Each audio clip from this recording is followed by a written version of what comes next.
Voilà. C'est fait. Bonjour tout le monde. Donc, cycle de conférences du Collège international des seniors Harmattan. Là, nous allons consacrer deux visioconférences, deux rencontres à l'intergénérationnalité. Je ne sais pas s'il faut dire comme ça. Voilà. Alors, on a prévu aujourd'hui quatre interventions. Deux interventions d'abord, puis un petit débat, et à nouveau deux interventions après, et de nouveau un petit débat. Donc, le titre général, c'est Intergénérationnel, dialoguer, s'engager aujourd'hui. Et donc, on va d'abord écouter, je crois, Claire et André qui vont se présenter et présenter leur contribution. Voilà, à toi, Claire. Voilà, donc j'ai proposé ou on m'a proposé, je ne sais plus, de travailler sur les apprentissages. En fait, c'est surtout à partir de l'ouvrage Correspondance internationale. Il faut que j'en dise quand même deux mots au cas où tel ou tel d'entre vous ne saurait pas de quoi il s'agit. En 2006, André Widriker, membre de deux réseaux, le réseau des histoires de vie au Québec et en France et le réseau des échanges réciproques de savoir en France et au Québec, nous a proposé de travailler sur la correspondance entre générations. Dans un premier temps, en participant à un symposium du réseau des histoires de vie, où nous étions invités à écrire sans attendre de réponse à quelqu'un d'une autre génération qui pouvait être aussi bien 3 ou 4 générations au-dessus de nous qu'un enfant pas encore né. Voilà. Et puis, nous avons continué avec une invitation à écrire à quelqu'un d'une autre génération qui s'engagerait à répondre. Donc, nous avons une grande série de lettres intergénérationnelles dans lesquelles chacun est à la fois émetteur et récepteur. Et ensuite, il nous a proposé d'écrire de nouveau 2 fois, en 2008 et en 2012, sur ce que ces lettres, cette écriture de lettres et ces rencontres entre générations avaient eu comme effet pour nous individuellement. Et en 2022, Gaston Pinault a fait ressurgir des fonds de grenier tout ce matériel qui était hyper intéressant et bien avancé pour nous dire vous devriez publier tout ça. Et donc, ça nous a réengagés dans une réflexion là-dessus et ça nous a donné l'occasion de rencontrer Hervé, Pierre que je connaissais déjà. Voilà. Donc, c'était pour situer et je commence maintenant mon quart d'heure d'intervention. Voilà. En demandant à être défaussé des 2 minutes que je viens de prendre. J'ai tout chronométré avant, alors voilà. Alors, je vais donc parler de quelques apprentissages faits par l'écriture entre générations et des apprentissages entre générations évoqués dans les lettres dont je viens de parler. En 3 temps. Dans un premier temps, un peu une introduction, je parlerai de l'importance, à travers ces lettres et à travers ces relations, de la présence. Puis, un temps plus important sur, en effet, les apprentissages qui parcourent ces lettres et ces relations. Et je terminerai, en guise de conclusion, sur l'articulation entre la réciprocité et l'unité. Voilà. Vivre, apprendre et réapprendre la présence par et dans l'écriture et comprendre la force de la présence. La correspondance est un temps d'intimité, proposant une mise à distance des urgences du monde, protégeant pour celui qui écrit comme pour celui qui lit la correspondance, un temps dense de présence à soi, de présence à autrui, de présence au monde partagé, de présence au passé, vécu, raconté, imaginé, intériorisé sans le savoir ou en le sachant, ou en apprenant à le reconnaître, et de présence à un futur possible, désirable, rêvé, et sans doute déjà inscrit dans ce qui se joue au présent. Ces lettres donc intergénérationnelles ont favorisé cette présence à soi, à autrui, au lien avec autrui. Cette présence a été ressentie, consciente ou conscientisée, analysée, vécue comme satisfaisante, comme plaisir et même comme bonheur. Et cette présence a favorisé ce dont je vais vous parler maintenant. Elle a favorisé, elle a permis d'apprendre, de s'apprendre, d'apprendre de soi. Gaston Pinault parlerait d'auto-formation. D'apprendre sur soi, d'apprendre sur sa propre formation et sur ses interactions avec les relations, au niveau des relations entre générations.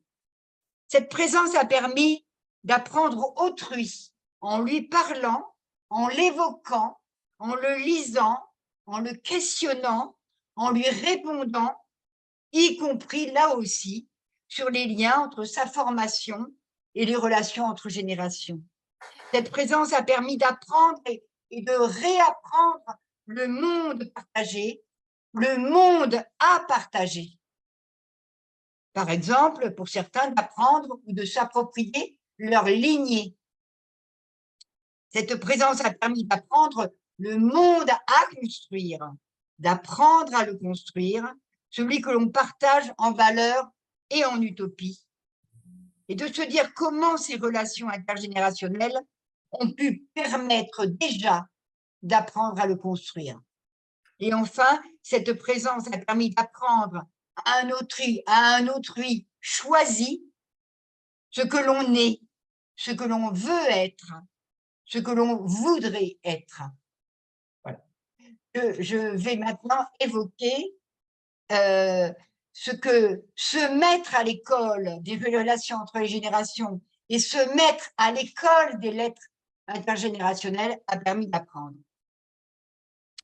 Écrire des lettres intergénérationnelles, c'est choisir ensemble, donc, de se mettre à l'école de nos relations, passées et présentes, pour en comprendre le passé d'apprentissage, pour en faire un présent de réciprocité et peut-être des relations futures à inventer, à essayer, à construire, y compris des relations de formation. La présence de l'autre en soi pour lui écrire et sa rencontre à travers l'échange épistolaire réciproque agissent de multiples façons, comme incitation révélatrice de la conscience de soi, comme ouverture qu'on donne à autrui de soi-même et en soi-même, comme occasion de se remémorer comment l'on s'est déjà mis à l'école des relations entre générations, comme mise en mouvement de nos différentes façons d'apprendre, comme disponibilité mentale et affective mise à l'école de cette correspondance. Je vais un peu parler de cette disponibilité avant d'avancer sur des apprentissages plus précis. Écrire des lettres entre générations, c'est choisir de se mettre pour un temps, je l'ai déjà dit, à l'abri des urgences du monde, pour intensifier sa présence à soi, à un autrui choisi, au monde proche, à ce qui se vit dans son territoire de vie et à tous les mondes d'appartenance multiples et croisés. En fait, c'est une ascèse. Si l'on définit l'ascèse comme la disponibilité à l'autre, comme la disponibilité à l'événement et à soi. Si l'on définit l'ascèse comme un cheminement, comme un travail de soi sur soi pour n'être retenu que par l'essentiel, ce qui est choisi comme étant l'essentiel. Si l'ascèse est définie comme libération de soi pour être disponible à soi et à l'autre, tel qu'il ne sera jamais connu et cerné, comme un mystère. L'ascèse comme un temps de découverte progressive, lente, respectueuse, comme un temps pour reprendre en soi ses manques, pour se faire attentif au surgissement, à l'émergence, à l'inattendu de soi et des autres. la cesse comme tension libérante pour apprendre, écouter, attendre, entendre, créer, relier et se relier. Alors, 3 domaines dans lesquels les générations s'entrapprennent et les lettres entre générations nous ont appris quelque chose. Le premier domaine, c'est des prises de conscience. Des prises de conscience qui évoquent des apprentissages, qui elles-mêmes sont des apprentissages et qui vont ouvrir vers de nouveaux apprentissages. Prise de conscience, je l'ai déjà dit, des apprentissages déjà vécus dans notre parcours de vie. Prise de conscience de la place et du rôle des autres générations dans ce parcours. Prise de conscience de la nécessité de réapprendre les relations entre générations. Prise de conscience des remémorations qui se font ainsi quant aux expériences d'apprentissage où les autres générations ont compté. Prise de conscience utile pour agir, occasion, chance, possibilité volontairement construite de reconnaissance. Se reconnaître en lisant sa vie comme un voyage d'apprentissage multiple, un voyage vers soi, reconnaître la part d'autrui dans la construction de soi, comme le dit Jérôme Hénaud par exemple, et savoir dire à un autrui ce qu'il a été dans ce parcours. Il y a beaucoup de témoignages en ce sens, et témoignages de gratitude, reconnaissance, gratitude. À travers ces lettres, que nous avons donc écrites entre 2006 et 2008, sont évoqués de multiples apprentissages, tous inscrits dans des relations entre générations. Commençons modestement, apparemment modestement, par des trucs. Mais ne disent-ils pas quelque chose de la vie, les trucs, de la simplicité et non du simplisme de la vie, de la réciprocité au quotidien qui fait la vie bonne avec autrui. Chaque fois, je donnerai un peu des exemples. Hein. Alors, je vais essayer de changer de ton pour que vous reconnaissiez les exemples. Je change de ton. On allait à la plage pieds nus. À 4 heures, je mangeais un goûter au chocolat et au sable. Et le soir, pour me faire sortir de l'eau, elle écrit à sa mère ou à sa tante, tu prétextais que la plage fermait. C'est une astuce hein, dont je me sers aujourd'hui avec mes filles. Au-delà des trucs, des comportements, une façon de se comporter face aux difficultés de la vie, une façon d'être curieux et de chercher, ou non, le savoir, des façons de se comporter devant des responsabilités, y compris en termes d'apprentissage, une façon d'apprendre ou pas avec les autres. Est-ce qu'on a vu passer des désirs, des passions, des rejets par rapport à tel savoir? Pourquoi j'ai tellement envie d'apprendre à faire du piano? Parce que j'ai vu le bonheur de ma grand-mère à jouer du piano. Pourquoi je n'ai pas envie d'apprendre ceci ou cela? Parce que dans toute ma famille, on n'aimait pas l'anglais. Tel objet de connaissance, tel champ d'expérience. Des connaissances, des savoir-faire, une mémoire des expériences qui peuvent servir de référence ou de modèle.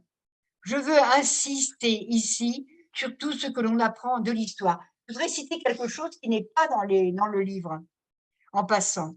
Je pense aux lettres de mon père à ma tante, entre ses 15 ans et ses 40 ans.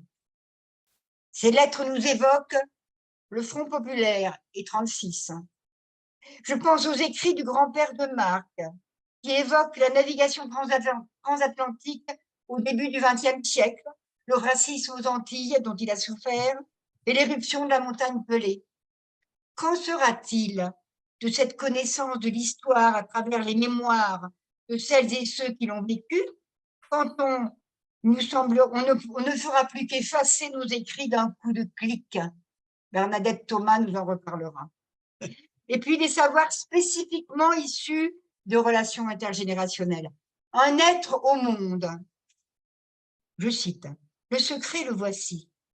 Tu es entièrement libre de faire ce que tu veux de ta vie. À toi la liberté. à toi la responsabilité, à toi et à toi seul. Une façon de se considérer soi-même. Je cite, « Les premières années où je m'impliquais dans la gestion de la coopérative, avec ton aide, André, m'ont apporté beaucoup de confiance en moi. Certes, je me suis sentie débordée à un certain moment, mais toutes les expériences acquises furent bénéfiques. J'ai appris à mieux me connaître et à découvrir mes points forts et mes points faibles. » Une culture, la richesse des cultures offertes à notre curiosité, qui, je cite, me semble-t-il, sont transmissibles sans que l'on sache trop comment expliquer le processus. Et puis des apprentissages réciproques quant au changement de représentation. L'autonomie. Papa nous disait que le plus bel héritage qu'il nous faisait, c'était de nous permettre d'étudier sans avoir à travailler à l'extérieur. Ce qui se transmet, n'est-ce pas d'abord une façon de se faire de l'éducation tout au long de la vie, un besoin et un désir de la vivre. Je cite, « Avec Axel, j'avais juste à l'aider à devenir un être libre. J'ai voulu lui transmettre les moyens de se poser en acteur de sa vie.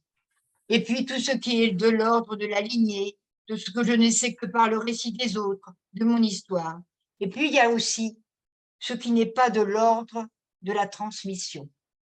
Peut-être pourtant d'une forme de réciprocité. Je cite Anne, pour ceux qui la connaissent. Lorsque l'on est confronté à la mort et à l'absence, lorsque l'on est blessé dans son corps, c'est un savoir liminal qui prend place, un savoir au seuil de la perceptibilité, aux marges de l'inacceptable et de l'inéducable.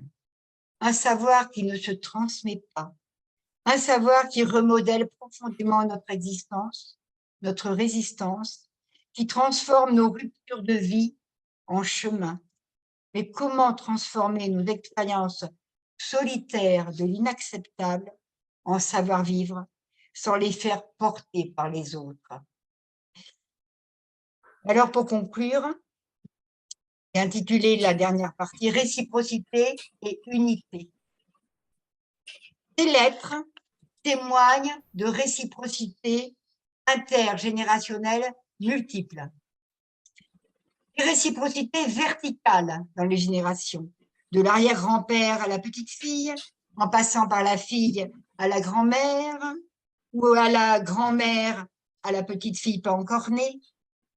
On a reçu d'un plus vieux, on transmet à un plus jeune. Des réciprocités transversales, c'est-à-dire entre les générations, à travers les générations et au-delà des générations. Elles sont le plus souvent d'ordre cognitif, et ceci à travers quelques objets de connaissance bien identifiés. J'apprends à un plus jeune des éléments de l'histoire de France, et il m'apprend quelques usages d'Internet. Et puis des réciprocités horizontales, paritaires. Nous prenons conscience de tout ce que nous nous donnons les uns aux autres, de tout ce que nous recevons des autres, de tout ce que nous pourrions donner encore et aussi aux autres, de tout ce que nous pourrions recevoir encore et aussi des autres. Donc, une démarche d'auto-formation réciproque. Mon maître en auto-formation étant présent, je ne peux que lui rendre hommage. Nous ne pouvons conclure donc sans suggérer que cette aventure de l'être intergénérationnel réciproque que nous avons vécue, que nous avons choisi de vivre, et qui, plus que nous ne l'attendions, a été révélatrice, pourrait être utilisée comme démarche dans le champ des apprentissages choisis et voulus tout au long de la vie. N'est-ce pas une forme de communication qui était usuelle, qui pourrait le redevenir, à retrouver ou à réinventer, porteuse de vertus non perçues a priori, qui ouvrirait des possibles en termes d'apprentissage, de formation, de conscientisation, et de projection si l'on en faisait un usage décidé et réfléchi. Troisième point, se ressentir en unité avec plus grand que soi, avec une histoire familiale et sociale relationnelle, avec une histoire plus sociétale, plus globale, avec l'ensemble de l'humanité. Je ne résiste pas à l'envie de citer Jean Cardonnel. L'homme universel, abstrait de tous les hommes, n'existe nulle part. Seul existe. Merci.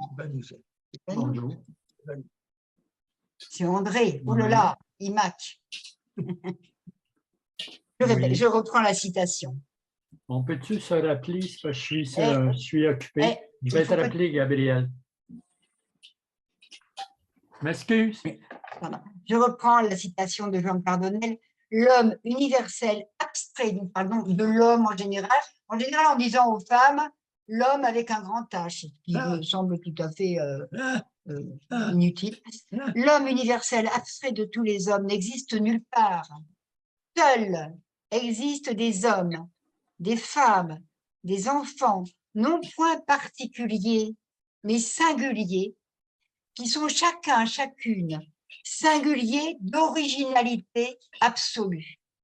Et c'est justement du plus profond de leur singularité concrète, de leur originalité créatrice, qu'ils sont capables de constituer le seul universel vivant, l'humanité, nous dit Jean Cardonnel.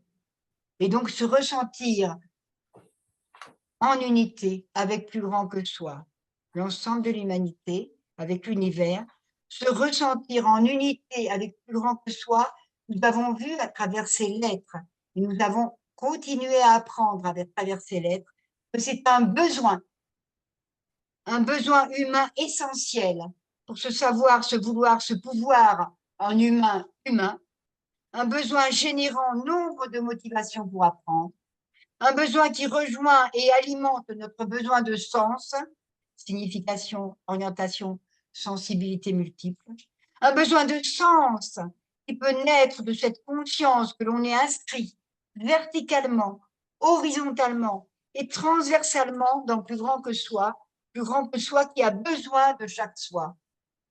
Un besoin de plus grand que soi, reçu ou pas, partagé ou pas, à transmettre, un besoin qui nous tire vers le haut, pour nous aider à grandir et à grandir avec et grâce à d'autres, un besoin de se sentir dans un mouvement plus grand que soi, qui nous met en mouvement et que l'on contribue à mettre en mouvement. Je voudrais simplement, j'ai 2 minutes, 1 minute, pour témoigner de ce que cette préparation de cette intervention a fait pour moi. Je me suis dit, il faut que j'écrive à mon petit-fils californien.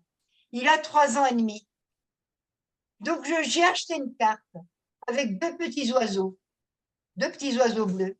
Et je lui ai écrit en écrivant le mieux possible pour que s'il reconnaît des mots, des lettres, il puisse les reconnaître. Et je lui ai envoyé ça sous enveloppe. Et notre fils Joseph me montre la lettre, il me montre la carte. Il me dit, je ne l'ai pas encore donnée à Léon. Il s'appelle Léon, ça fait Léon en américain. Et je lui dis, mais pourquoi il n'a pas ouvert l'enveloppe? Il dit, pas la peine d'ouvrir l'enveloppe. Je lui dis, c'est essentiel d'ouvrir l'enveloppe. C'est la surprise de l'enveloppe. Donc, il m'a dit, je vais aller chercher l'enveloppe dans la poubelle. Et puis, le lendemain, j'ai vu le petit par WhatsApp. Il avait la carte dans les bras, dans les mains. Et notre Joseph nous a envoyé des photos qui sont magnifiques. Il avait la carte.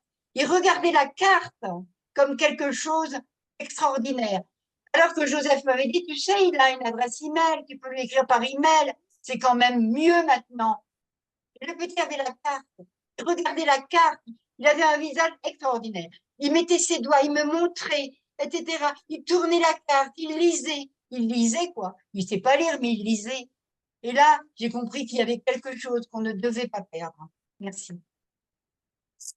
Merci Claire, merci Claire. On passe tout de suite vers André, puis tout le monde discutera après.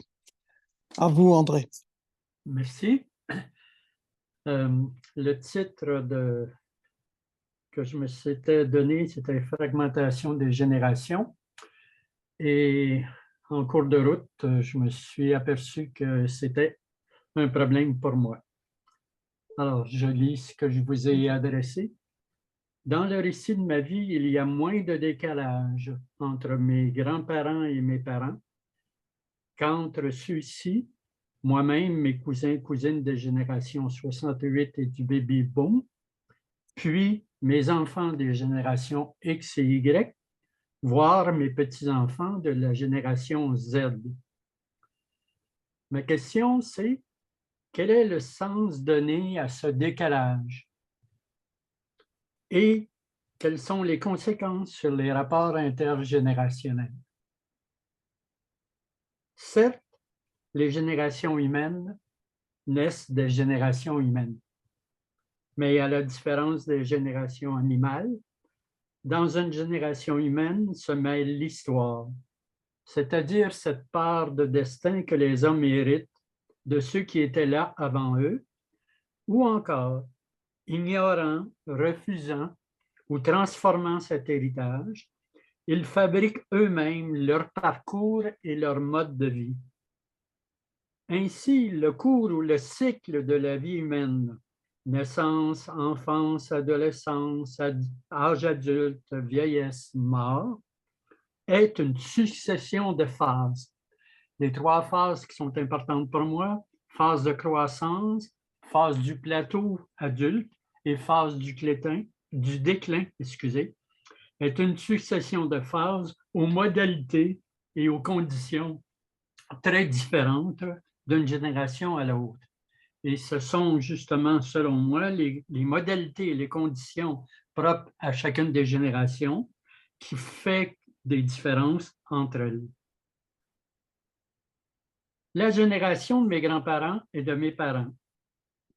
Ces générations-là ont traversé quasi de la même manière les âges successifs que je viens de nommer, et le plus souvent dans le même patelin. Enfance avec un minimum de scolarité au milieu d'adultes besogneux. Suit les tâches d'une même tâche domestique que la mère ou d'un même emploi ou du même travail que le père.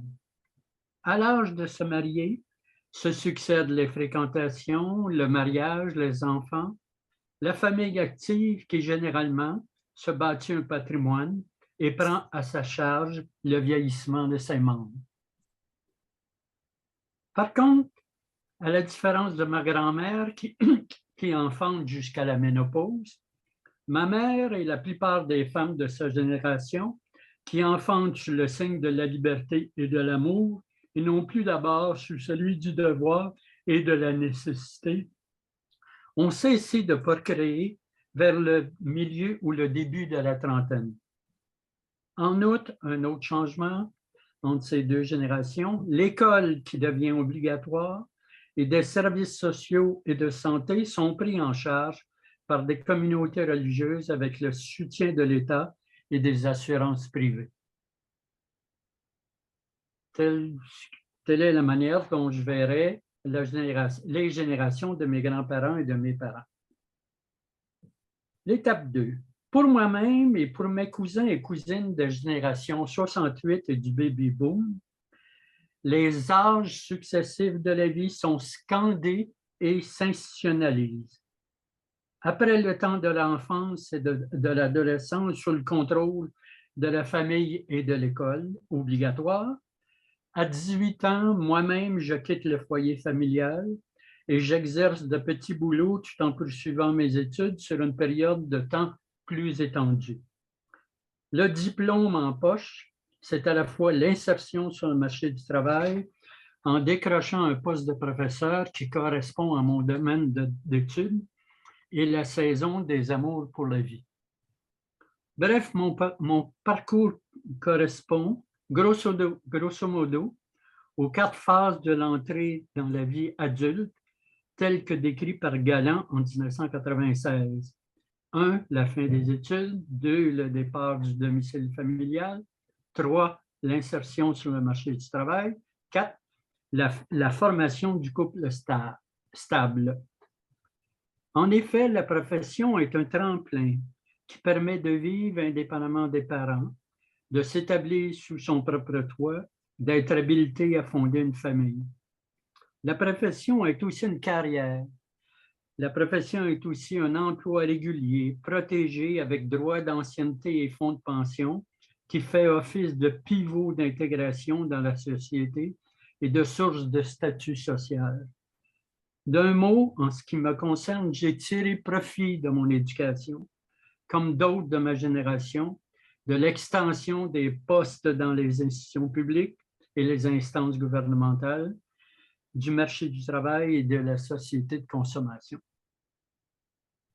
En outre, cette génération baby-boom des 68 participe activement à une remise en cause continuelle au niveau politique.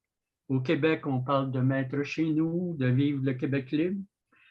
Une remise en cause socio-économique, nationalisation de l'électricité, caisse de dépôt et de placement, droit de grève dans le secteur public et parapublic, remise en cause continuelle sur le plan culturel et surtout une contestation globale de la vie privée.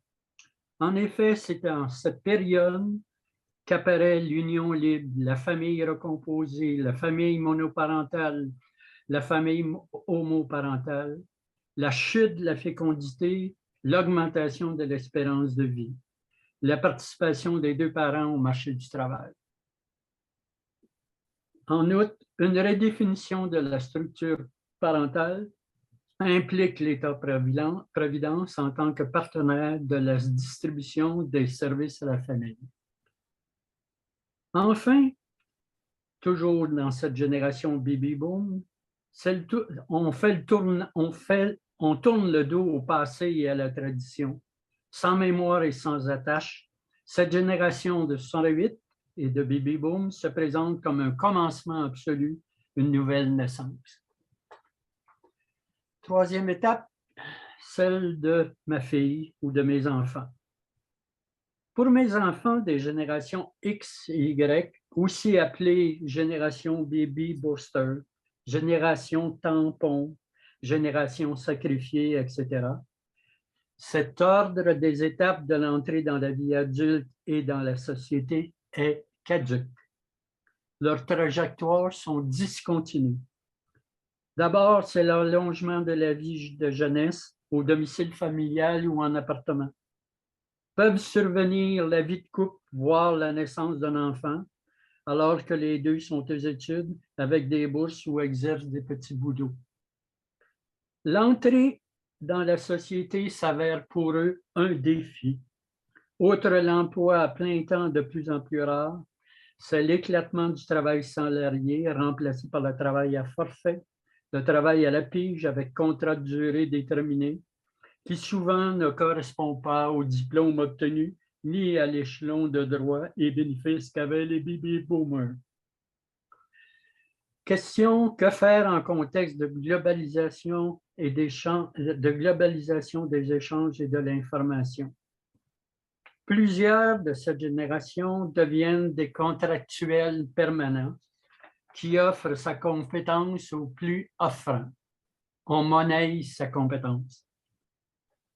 Je cite, « Refusant de s'engager à plein temps et à long terme envers une firme, la génération X ne se définit plus par son rapport à l'emploi. Ses membres ont un projet personnel qui compte davantage que les buts de l'organisation pour lesquels ils travaillent. Ils sont motivés par le souci de la valeur éthique et de l'utilité sociale plutôt que par l'éthique du travail. » Fin de la citation. Un autre témoignage, on ne risque pas de s'encrouter quand on est toujours sur la corde raide et dans une situation précaire. Il n'y a rien de pire, à mon avis, que la sécurité d'emploi, le syndicalisme jusqu'aux oreilles qui vous met sur les rails jusqu'à la retraite. Au contraire, moi, ça me stimule et je n'en souffre absolument pas. En résumé, leur itinéraire de la génération de mes enfants relève plus d'une logique d'autonomie individuelle et de développement personnel. Ce qui a pour conséquence, selon moi, que cette génération gère eux-mêmes leur propre sécurité à court, moyen et long terme. Et c'est pour ça que je vous ai adressé la chanson des Cowboys fringants qui s'appelle « Dégénération ». Je termine par la question « Quel sens donner à ce décalage? Et quelles sont les conséquences sur le rapport intergénérationnel? »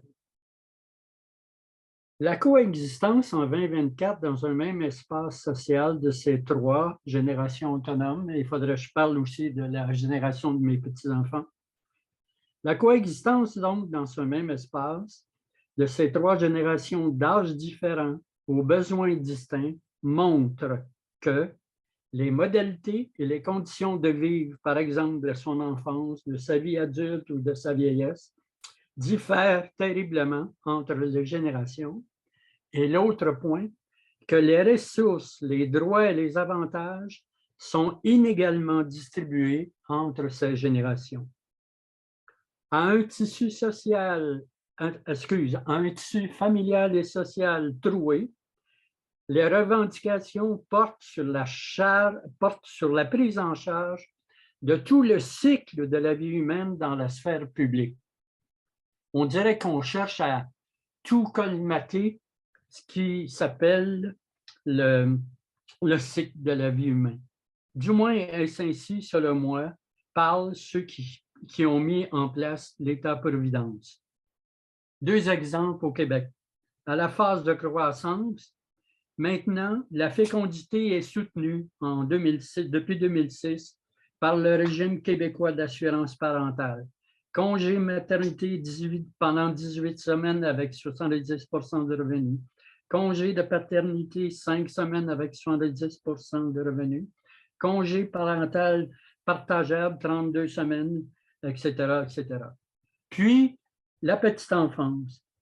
Le bébé, jusqu'à son entrée à l'école, peut séjourner toute la semaine dans un CPE depuis la fin des années 90. Ça n'existait pas avant. Suit enfin l'école gratuite jusqu'à l'entrée à l'université. Je saute sur la phase plateau pour parler de la phase déclin. L'aîné, dont l'espérance de vie augmente, peut continuer d'habiter chez lui avec des services à domicile, transmis ou offerts par les services sociaux et aussi par des aidants naturels importants reconnus par l'impôt. Cet aîné garde son permis de conduire passé 80 ans selon certaines règles et bénéficie de la gratuité dans le transport public. Arrive l'étape de l'incapacité, l'aîné a un transport adapté et peut résider avec subvention de l'État dans une résidence privée pour aînés ou encore dans un centre d'hébergement de soins de longue durée. En fin de vie, les soins palliatifs et de fin de vie lui sont offerts, encore là à domicile ou dans un autre lieu. Et l'État défraie une partie des frais funéraires. Or, en dépit de tout cet aménagement des affaires humaines, des violences, des catastrophes, des malheurs sont survenus et continuent de survenir n'importe où, n'importe quand, n'importe comment, et de frapper n'importe qui. La vie est précaire et hautement vulnérable. La capacité d'agir est souvent fragilisée. Ainsi, dans ce Québec moderne que je viens de vous décrire, je pense que mes parents sont morts déçus face à notre génération qui leur a tourné le dos ostensiblement et affiché une profonde rupture avec ce passé. Et notre génération ou ma génération, après avoir tout essayé, éprouve présentement culpabilité et regret d'avoir troqué le cœur pour la modernité. Mes enfants, parvenus à la mi-cinquantaine, se battent encore, sans repos, comme au moment de leur entrée dans la société. Témoignage d'une citation que j'ai trouvée. « J'ai vu Nirvana, dit-elle, en spectacle dans un auditorium en 1993. Pourquoi ce groupe a-t-il marqué à ce point toute une génération?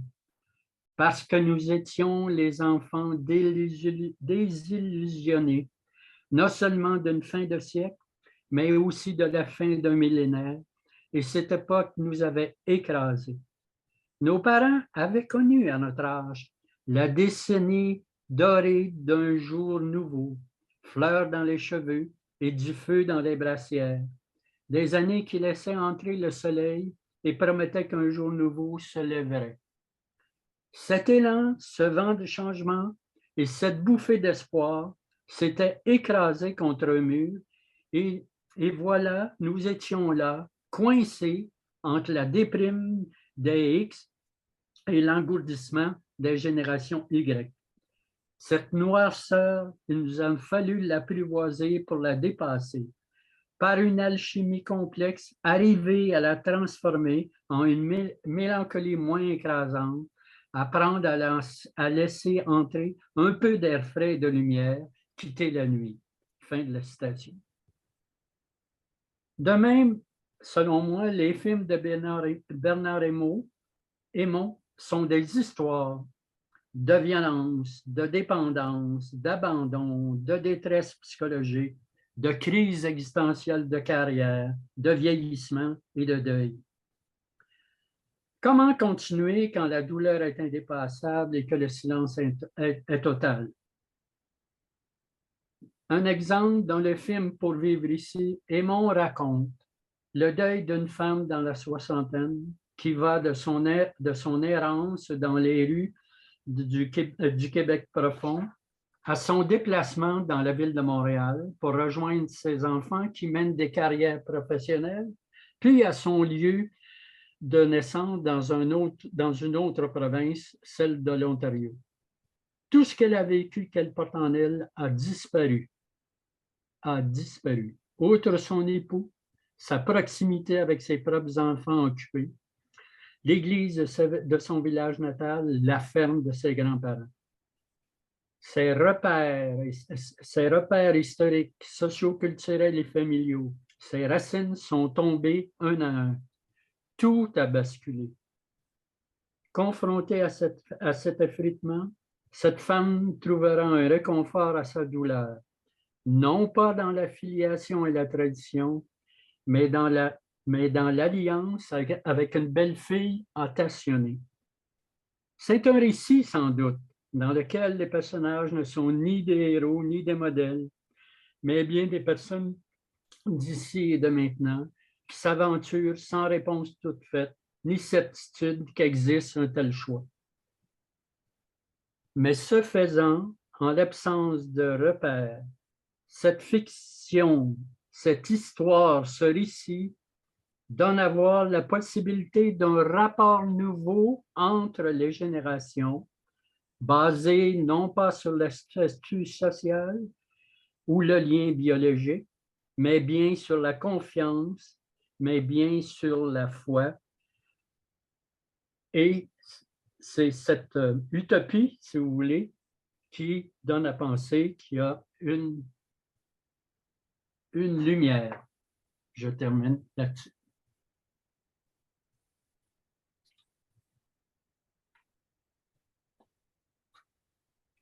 Merci André. Alors, peut-être une ou deux réactions. On a une dizaine de minutes, mettons, avant d'écouter Dominique et Christian qu'on a invités. Donc, peut-être Claire, tu regardes les tours de parole avec les mains levées, que chacun rallume un micro quand il veut parler, mais de façon courte, parce que pour qu'on reste bien dans le temps, je reprendrai vers 15 heures pour donner la parole à Dominique. Merci. Ok, Hervé. Barthélemy. On ne vous entend pas, Barthélemy.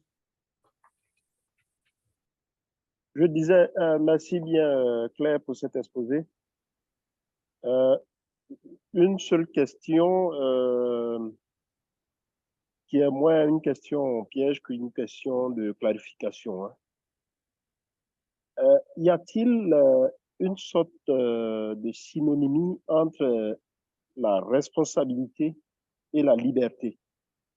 Autrement dit, les jeunes sont caractérisés par leur recherche constante de liberté, alors que à un certain âge, notre âge notamment, nous sommes caractérisés par notre sens de la responsabilité.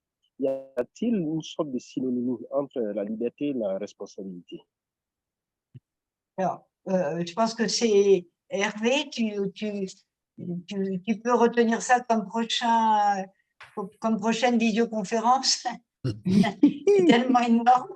Mais peut-être que tout à l'heure, Dominique Thierry, qui va intervenir sur la responsabilité, justement, et l'engagement, peut-être pourra-t-il en partie apporter des réponses.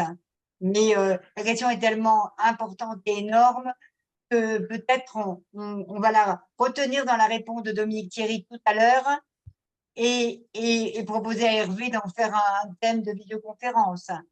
Je passe la parole à quelqu'un. Merci bien, Claire. Moi, Merci. je vais Voilà. intervenir, mais je n'arrive pas à lever la main. Avec Mais c'est bon parce que j'ai vu votre main. Moi, bon, effectivement, j'ai essayé de dire quelques mots tout à l'heure sur ce vaste sujet, mais je ne suis pas sûr que...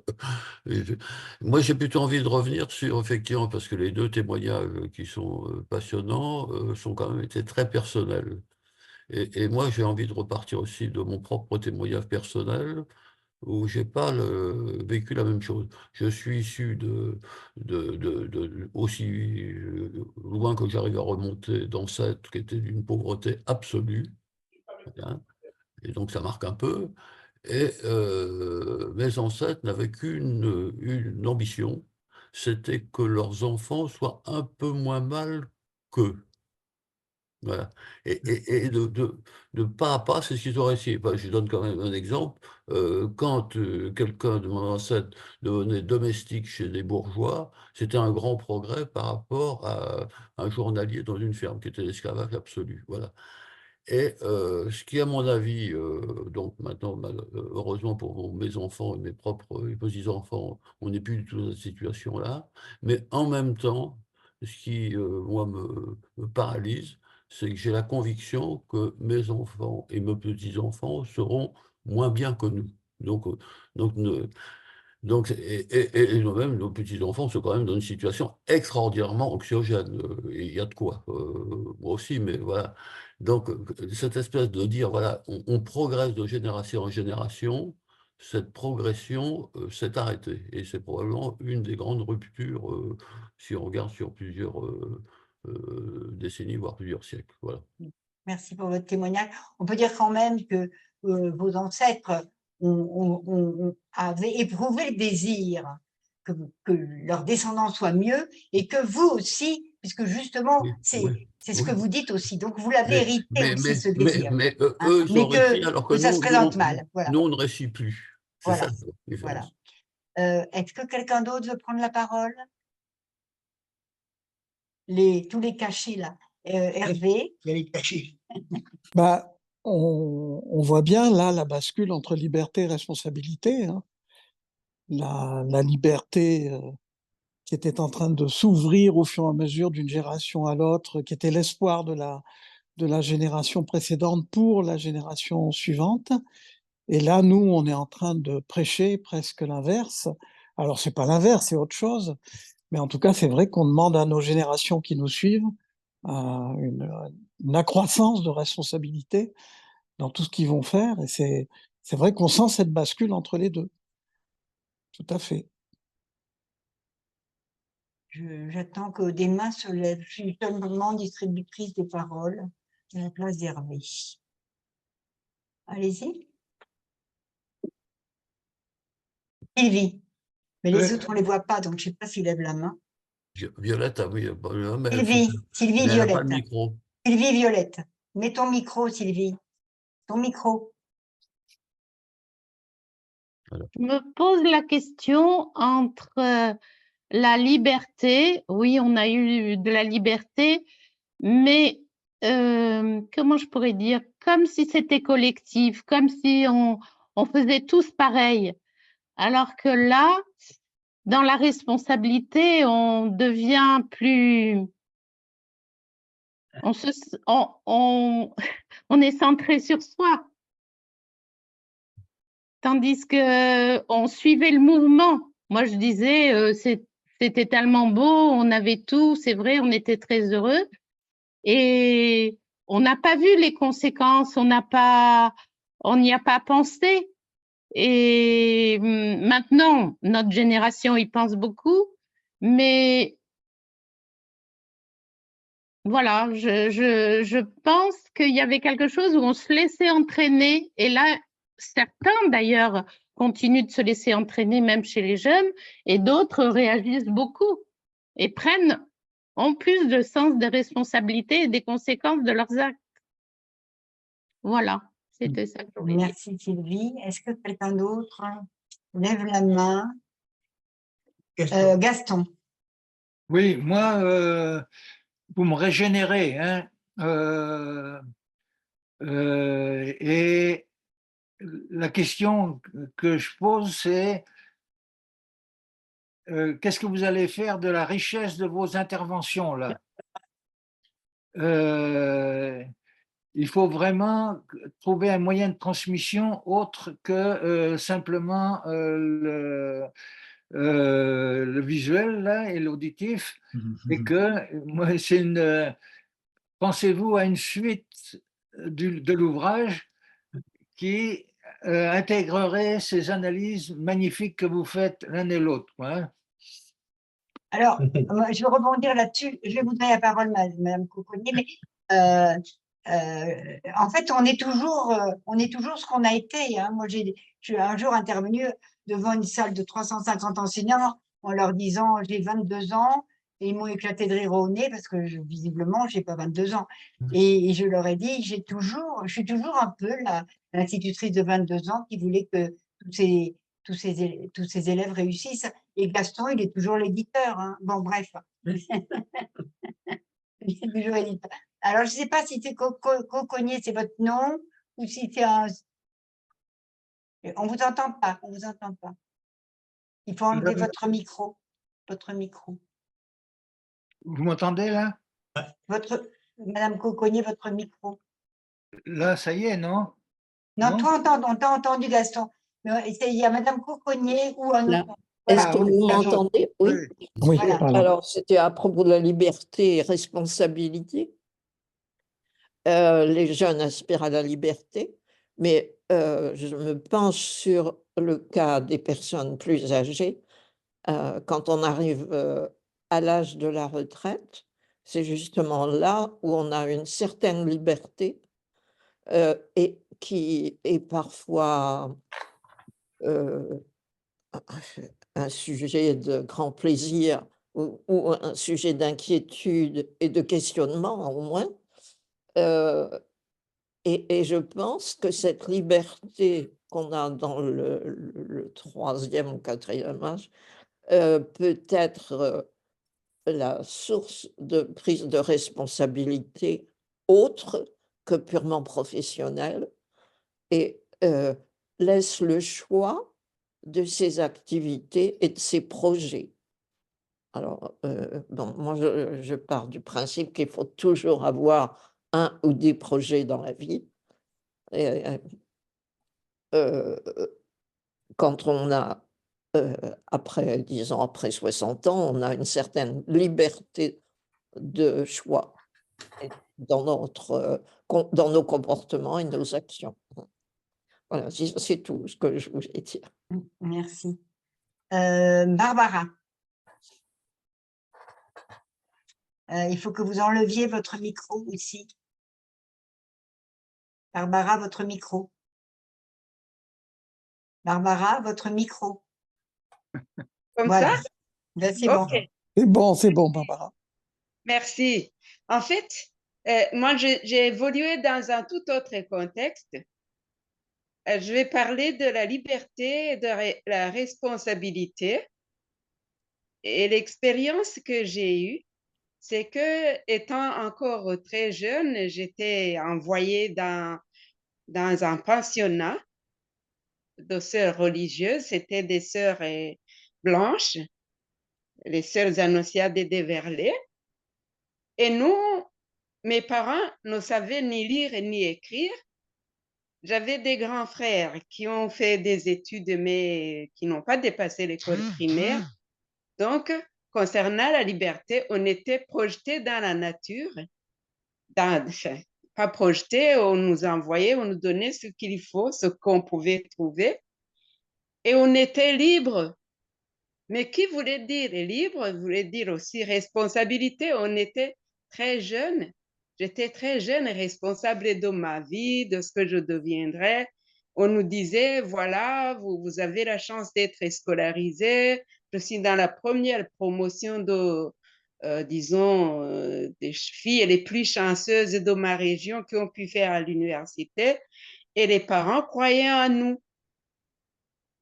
Et nous, on acceptait tous les compliments qu'on nous donnait. On devait avancer, on devait essayer disons, de changer le cours de la vie dans la région, d'aider les plus jeunes de la région à être scolarisés. On était responsables très tôt.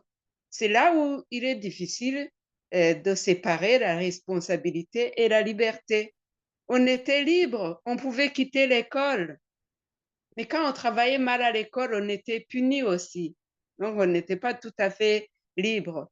Alors, quand on a grandi, on a pu continuer à faire nos études, mais chaque fois, la relation parent-enfant, c'était une relation dans laquelle les parents mettaient trop de foi en nous. Les parents croyaient vraiment en nous et croyaient que nous, on savait beaucoup plus qu'ils ne savaient, on connaissait la vie moderne, etc. Mais cela dit, on était toujours tenus d'obéir aux parents, de les écouter, de suivre les conseils des aînés, etc. Donc, c'est un tout autre monde, ce n'est vraiment pas comparable avec la situation ici, mais par rapport à mes petits-enfants, par exemple, aussi, à mes enfants ont fait leurs études et ils ont terminé les études secondaires en France. Il y en a un, le dernier, qui a fait la crèche en France. Tout ça, ce sont des ruptures, une sorte de rupture, mais qui n'est pas vraiment une rupture, mais qui crée un lien autre où on doit s'adapter continuellement à ce que nos enfants deviennent, comme nos parents se sont adaptés à nous. Et maintenant, quand je dois raconter le passé de mon pays à mes petits-enfants, c'est comme un conte de fées.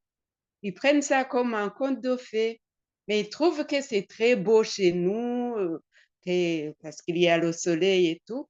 Donc, je ne voudrais pas monopoliser la parole, mais je voulais vraiment vous féliciter pour les exposés que nous venons déjà d'entendre et de dire que c'est tellement riche, l'intergénérationnel, c'est un thème très, très riche qui pourrait nous prendre vraiment beaucoup de temps et qui nous ferait découvrir beaucoup de choses de la vie et des rapports entre les parents, les enfants, les petits-enfants, les grands-parents. Merci beaucoup. Merci Barbara. Alors, je pense que vous posez une question qui là aussi mérite c'est nos conceptions. Qu'avons-nous comme conception de la réussite et comment ces conceptions de la réussite ont-elles évolué selon les histoires personnelles, selon l'époque, etc. Je pense que Barthélemy, vous devez être content d'avoir lancé ce thème finalement de la responsabilité et de la liberté. Et je vais repasser la parole à Hervé qui va continuer la visioconférence. Alors, juste préciser que Barbara nous parlait aussi de son époque au Burundi, pour que ce soit situé. Voilà. Okay. Alors, on va écouter maintenant Dominique Thierry, qui prend la parole pour une quinzaine de minutes, et autour de s'engager. Voilà. Bon, ben, effectivement, merci. Donc, moi, j'ai écrit un bouquin sur la solidarité intergénérationnelle. C'est comme ça, d'ailleurs, que j'ai connu Michel Bernard et qu'on a eu une très grande amitié qui, malheureusement, n'a pas duré aussi longtemps que je ne l'aurais souhaité. Voilà. Alors, bon, je suis le créateur de France Bénévolat, donc en 2003, donc l'engagement, c'est sujet sur lequel je travaille depuis maintenant plus de 21 ans. J'ai juste essayé de situer mettre un fond de tableau, et puis après, j'espère qu'il y aura des discussions parce que on peut en parler très longuement. Alors, le fond de tableau, d'abord, c'est que, alors, l'engagement, il y a plusieurs formes. Nous, on privilégie, mais sans exclusivité, le bénévolat associatif. Mais bien sûr, il y a aussi le bénévolat de proximité, toutes les actions citoyennes, etc., qu'il ne faut pas négliger, et on ne fait pas du tout. Mais si on dit, bon, l'ensemble, depuis 2010, France Bénévolat fait une enquête très scientifique avec l'IFOP pour savoir quel est le taux de niveau du bénévolat. Voilà. Aujourd'hui, on estime qu'il y en a 20 millions, dont 12 à 13 millions dans le monde associatif. C'est pas mal, ça veut dire que quand même les Français sont globalement solidaires. Après, ça fait un tiers, grosso modo. C'est déjà pas si mal. Alors, si c'était à 70%, ça serait encore mieux. Et à mon avis, la société irait beaucoup mieux. Si maintenant je regarde les évolutions, parce que c'est ce qu'on m'a demandé, l'évolution de l'engagement bénévole pour les seniors et pour les jeunes, on voit que depuis 2016, même un peu avant, il y a des très grandes évolutions. La grande catastrophe, c'est que l'engagement bénévole des seniors diminue de façon permanente depuis 2013. Nous avons perdu 12 points d'engagement, 12 points en 12 ans, ce qui est considérable, un point tous les ans. Alors, un point tous les ans. Alors, s'il n'y avait pas plus de retraités, ça ferait 2 millions de moins. Alors, comme évidemment le stock, entre guillemets, de retraités a augmenté, en fait, il y en a 700 000 de moins, mais qui sont un peu, en taux absolu, c'est beaucoup plus. 2 millions, c'est considérable, et 700 000, c'est aussi très important. Alors voilà, ça c'est une grande crise qui dénote d'ailleurs une crise de l'engagement et de la solidarité. Voilà, j'y reviendrai après. Et puis à l'autre bout, j'ai commencé à passer tout de suite aux jeunes, puis je reviendrai après aux seniors sur les explications à cette crise du bénévolat des seniors.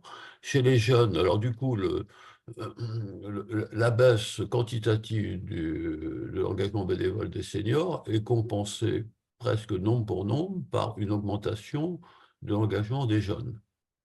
Alors ça c'est une bonne nouvelle, c'est-à-dire que les jeunes sont solidaires. Mais bien sûr ne s'engagent pas du tout de la même façon, ni dans le même temps que les seniors. Alors, si je me mets sur le monde associatif, bien sûr, les jeunes qui s'engagent passent moins de temps que les seniors, donc ce qu'on appelle pas seulement les dirigeants associatifs, qui est un terme un peu étroit, ce qu'on appelle le squelette associatif, donc grosso modo ceux qui vont constituer un peu la structure, l'animation d'une association. Là, il y a une baisse considérable en termes de ressources humaines, en termes de temps, puisque c'est pas une compensation 1 pour 1, c'est aussi, il faudrait une compensation heure pour heure qui est beaucoup plus importante dans un cas comme dans l'autre. Voilà. Alors, si on regarde, on se focalise sur les jeunes, alors les jeunes donc sont solidaires, et sont naturellement solidaires, mais ne s'engagent absolument pas de la même façon dont ils sont engagés avant. Grosso modo, les sources de l'engagement, il faudrait remonter à l'après-guerre, la résistance, etc. Ils vont s'engager pas nécessairement dans des associations, ils s'engagent dans des collectifs. D'ailleurs, dans la loi de 1901, il n'y a pas forcément besoin d'associations déclarées, dans des collectifs qui sont des collectifs éphémères, le temps du projet. Ils vont faire des choses absolument superbes. Et on en a vu de superbes exemples pendant le Covid, où des jeunes ont fait des choses absolument superbes, alors que les associations très instituées avaient quelquefois mis un peu la clé sous le paillasson, mais ça dure le temps du projet. Donc, la grande question, c'est une des termes qu'on avait repris dans une visioconférence avec Michel Bernard et Boris Cyrulnik, c'est dire comment c'est des colibris. Comment des colibris qui font des choses peuvent faire société. C'est une vraie question. Bon, ils font des belles choses, mais ça ne fait pas forcément société. Et donc, du coup, responsabilité, société, grand sujet de société, voilà. Donc, du coup, si les associations instituées, quand je vais instituer, je ne donne pas du tout un sens très positif à ce terme institué, veulent des jeunes, il faut absolument qu'ils changent leur logiciel et qu'ils comprennent que les jeunes s'engagent, mais ne s'engagent pas de la même façon dont les anciens s'engageaient. Et donc, faire changer les logiciels à des associations qui sont dans l'entre-soi depuis plusieurs années, voire plus, c'est pas évident. Donc, c'est un des grands enjeux. Quand ils m'entendent, ils disent qu'ils entendent pieusement mon discours, mais quant à changer leur logiciel, c'est-à-dire qu'il faut qu'ils changent complètement de forme de gouvernance, de forme d'animation, de mode, etc. Et souvent, ils sont d'ailleurs extrêmement... Ah oui, ce serait bien des jeunes, c'est bien d'avoir des jeunes, voilà. Mais ils sont dans un registre souvent un peu suffisant. Oui, alors que les jeunes quand ils arrivent à rentrer dans l'association, il faut partir de leurs envies, de leurs projets, et à ce moment-là, on dit, ah ben oui, ça c'est un super projet. Et ils sont totalement partants pour qu'ils aient un accompagnement intergénérationnel. Ça marche très très bien. Mais à condition que les seniors changent de posture. Voilà, voilà. Et puis effectivement, comme ils ont l'impression que les associations, c'est quand même des machins un peu fermés, eh ben, ils vont s'engager dans des actions de proximité, en dehors, dans des collectifs, etc. Donc il y a à la fois une crise de l'engagement des seniors, et puis une crise de renouvellement des dirigeants associatifs. Voilà, ça c'est pour... donc, là, donc les jeunes, j'ai un discours à la fois positif et mitigé, parce que, mais la balle n'est pas forcément dans le camp des jeunes, elle est plutôt dans le camp des seniors. Si on revient, je regarde la pendule, si on revient par contre sur les seniors et le pourquoi de cette baisse continue maintenant qu'il y a depuis plus de 12 ans, alors, il y a 4 raisons principales, et puis il y en a une 5e qui s'est ajoutée. J'ai tenu ce discours devant des tas de gens très bien, et à chaque fois, ils m'ont dit, Monsieur Thierry, votre analyse est très pertinente. Et c'est du style, au revoir, merci. Il ne se passe pas grand-chose. Alors, la première raison, c'est que les nouveaux retraités ne sont plus du tout, ça se recoupe un peu avec la discussion précédente, ne sont plus du tout les enfants des 30 glorieuses. Que j'appelle d'ailleurs les fausses 30 glorieuses, parce que c'est ça, c'est quelle belle mythologie, les 30 glorieuses. 56, c'était très glorieux. C'est au moment où l'abbé Pierre a créé Emmaüs. Voilà. Et là, donc, mais effectivement, notre génération, j'en fais partie, ont eu tout assez facilement. On faisait des études, on trouvait du boulot, on avait une carrière linéaire, on avait, pour prendre une expression pas du tout universitaire, on avait le beurre, l'argent du beurre et la crémière. Voilà. Bon. Et dans notre représentation, quelque part, la société n'a pas été mauvaise avec nous, on a à rendre un peu. Alors, voilà. Et du coup, maintenant, les nouveaux seniors, ils ont rien à rendre, parce qu'ils ont connu les difficultés d'insertion professionnelle, ils ont connu les ruptures de carrière, ils ont connu des conditions de travail beaucoup plus difficiles. Voilà, donc ils n'ont pas du tout cette posture à l'égard de la retraite par rapport à la société qu'on avait.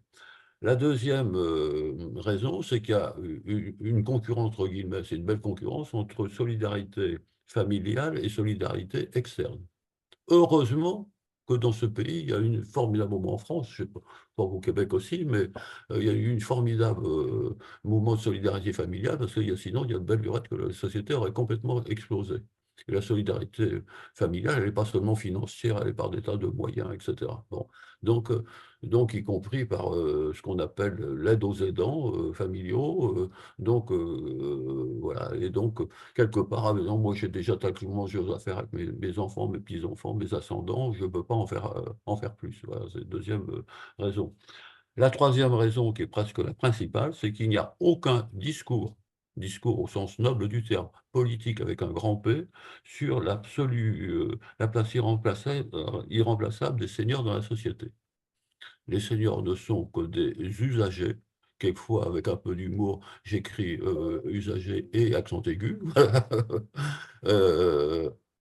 Sont des consommateurs, on sait tous qu'ils consomment, mais ne sont pas des citoyens dont la société a absolument besoin. Il n'y a aucun discours sur le sujet.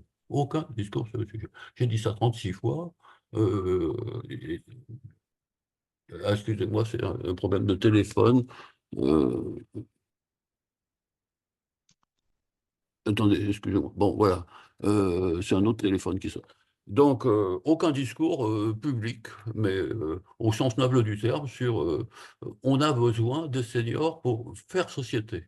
Et ça, c'est évident, ça se fait toujours au niveau local. La quatrième raison, et puis,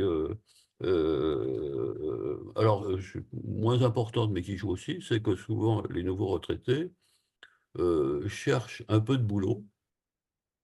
Ils n'y arrivent pas toujours. Aujourd'hui, par exemple, c'est tout à fait symbolique. Les vendanges, il y a concurrence entre les jeunes et les seniors pour faire les vendanges. Et ce n'est pas parce que tout le monde veut aller ramasser le raisin, c'est parce qu'effectivement, avant, c'était plutôt des petits boulots pour des étudiants, et maintenant, ça devient aussi des boulots pour des seniors. Et puis la cinquième raison, alors qui va, à mon avis, plutôt accentuer les choses s'il n'y a pas une réaction collective alors avec, de tout le monde, c'est que c'est les effets de la réforme de la retraite. Bon, ça va plutôt pas arranger les choses, y compris dans les représentations, parce qu'effectivement, en 45, je rappelle qu'en 45, l'espérance de vie à la naissance était de 65 ans. Alors, ils ne mourraient pas tous au moment de la retraite, enfin, mais l'espérance de vie, etc. Donc, grosso modo, la représentation de la retraite dans les années 50, c'est la retraite, c'est quelques années pour vivre avant de mourir. Maintenant, l'espérance de vie au moment de la retraite est considérable, et ce n'est pas l'augmentation du nombre d'années de travail qui va changer, mais les représentations risquent d'être inversées. Ah oui, bah, j'en ai assez bavé, et puis de toute façon, j'ai plus longtemps à vivre, ce qui est faux, archi faux, mais le problème, ce n'est pas l'hérédité, c'est les représentations. Donc, pas de raison qu'en plus, je fasse quelque chose de plus. Voilà. Donc, ces 5 raisons vont s'additionner, et s'il n'y a pas une réaction collective, collective, ça veut dire l'État, les grandes caisses de retraite, les entreprises qui ne préparent absolument pas, sauf exception, leurs retraités à un nouveau projet de vie, c'est fondamental, les collectivités territoriales, et France Bleu, voilà, on sait faire des choses, mais on dirait, c'est pas si mal ce qu'on fait, mais on touche à peu près 10 000 nouveaux retraités par an, alors qu'il y en a 600 000 en France qui arrivent par flux tous les ans. Voilà. J'ai tenu mon quart d'heure, voilà. Et puis après, je pense qu'on reviendrait sur peut-être des éléments justement d'articulation entre les générations et la notion de solidarité intergénérationnelle. Bravo Dominique, parfait pour le temps. Hein? Et formidable. Et puis cette réinscription de la question intergénérationnelle dans une question beaucoup plus large, sociale, historique, politique. Parfait, parfait. Alors maintenant, on écoute Christian qui va nous parler des âges de la vie. Alors je ne dis pas de titre parce que chacun a le droit d'interpréter comme il voulait les suggestions qu'on a faites. À vous, Christian. Merci beaucoup de m'accueillir. Je suis ravi de retrouver Claire qui m'a sollicité, de retrouver Gaston. Nous avons un projet d'écriture en commun. Enfin, il me fait l'honneur de me demander de préfacer son futur ouvrage passionnant sur apprendre à vivre au quotidien en octogénaire. Je suis heureux aussi de recroiser Pierre Carreau. Nous nous sommes croisés au Gérontopole des Pays de la Loire, notamment, me semble-t-il, il y a quelques années. Mon approche, c'est la question de la psychologie des âges de la vie. Je vais piocher de mon avant-dernier livre quelques notions, quelques concepts. Mon avant-dernier livre chez Duno s'intitule « Psychologie des âges de la vie adulte ». Le sous-titre, c'est « Vie plurielle et quête de soi ». Et puis le nouveau qui va sortir en septembre, c'est une psychologie de la retraite avec une quinzaine d'auteurs internationaux co-dirigés par moi-même et 2 collègues, Jean-Luc Bernot et Evan. à développer si on en trouve le temps dans la discussion. Par rapport à ce que vient de dire Dominique sur la question de la retraite et de ces réformes, sachant qu'on a fait un ouvrage chez Duno volontairement international qui relativise considérablement la vision des Français, qui est à peu près la seule au monde à être aussi revendicatrice d'une période d'absolues grandes vacances sans aucun engagement. Sur la question de l'engagement, je traduirais dans mes concepts ce que vous venez de dire, Dominique, par le glissement de l'engagement à la mobilisation, parce que l'engagement, ça suppose de la durée. Or, la durée est entrée en crise, et la crise de la durée a provoqué ce qu'on appelle la mobilité. Allant de l'engagement dans la société de la durée, c'est dans la société de la mobilité, la mobilisation. Et effectivement, se mobilise de manière ponctuelle et non plus dans la durée. Alors effectivement, ça interroge aussi le modèle associatif. Et donc des modèles comme les manifestes, comme les ZAD, comme les collectifs que vous avez mentionnés, sont des modèles alternatifs aux associations, plus adaptés à la notion de mobilisation. Mon propos, alors à partir de la psychologie des âges de la vie, quel dialogue possible entre les générations? J'ai situé mes livres, je suis avec vous là depuis Paris, où il y a pas très longtemps, à l'âge où j'aurais pu prendre ma retraite, j'ai pris la direction de l'école de psychologues praticiens, et c'est vous dire que je suis professeur, enseignant-chercheur et directeur en psychologie à l'université. J'ai prévu 4 points que je vais vous parcourir avec vous en 5 points, excusez-moi. Le 5e étant le point conclusif. Premier point, ça a été à l'arrière-plan des 3 exposés qui précèdent. Premier point, la société, ce que j'appelle la société à 5 générations. Deuxième point, des problèmes épistémologiques et méthodologiques qui embrouillent souvent les discours et les propos et les analyses sur les questions générationnelles. Troisièmement, pour articuler les aspects plus généraux et théoriques avec des aspects plus concrets,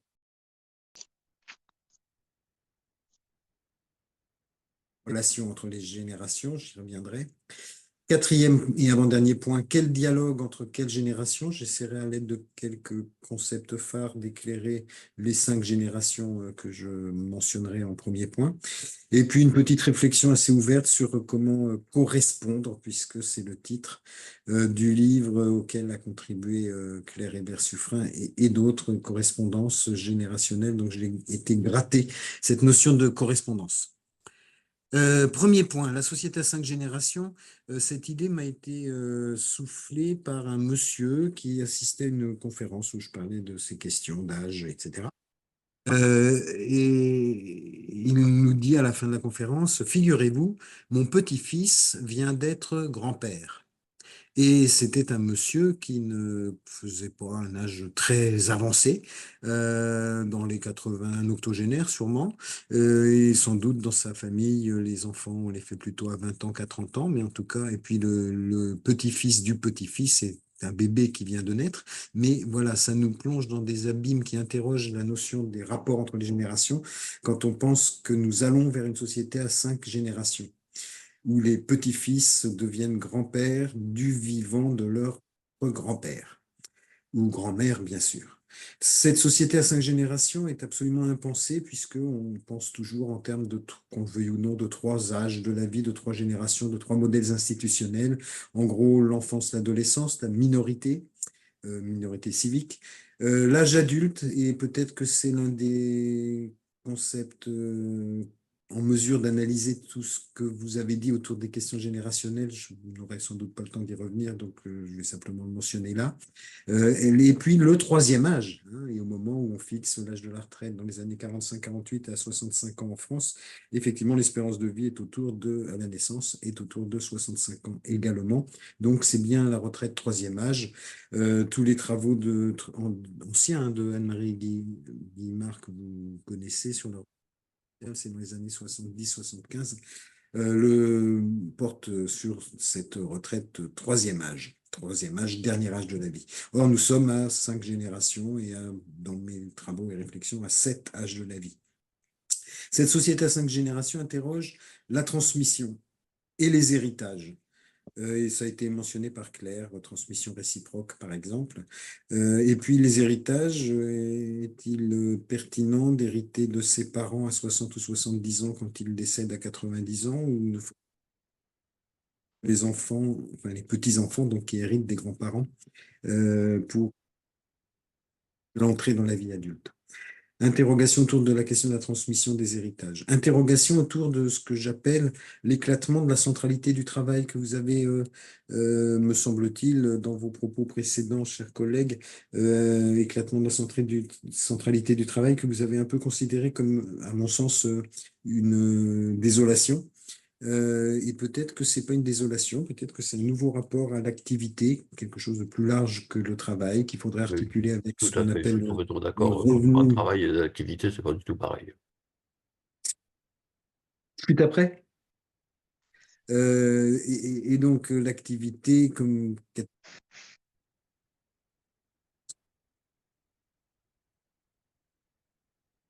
On vous entend pas. de l'emploi. Vous m'entendez plus? Non. On vous en- Ah, Il y a des et là, moments où, il y a Il y a des des moments moments où où on vous manque. on vous perd. trop loin. Ben, je me rapproche alors. C'est mieux comme ça? Oui. Oui. Alors, éclatement de la centralité du travail qui déplace les rapports générationnels. Le travail n'est plus au cœur de l'existence. Je pense que c'est ça la révolution.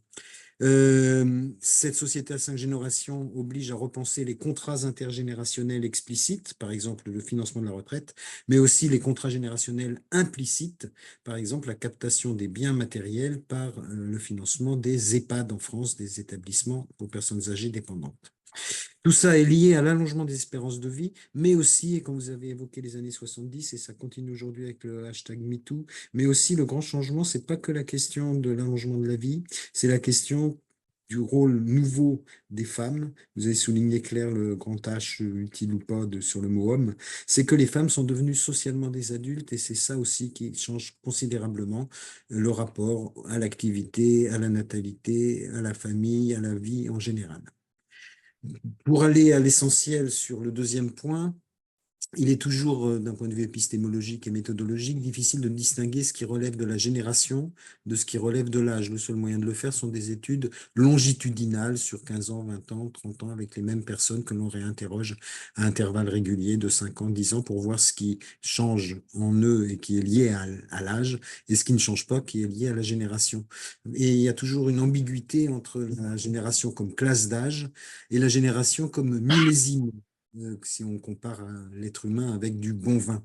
Dans ce second sens de millésime, on change d'âge, mais jamais de génération. On est de la génération, ça a été mentionné par les prédécesseurs.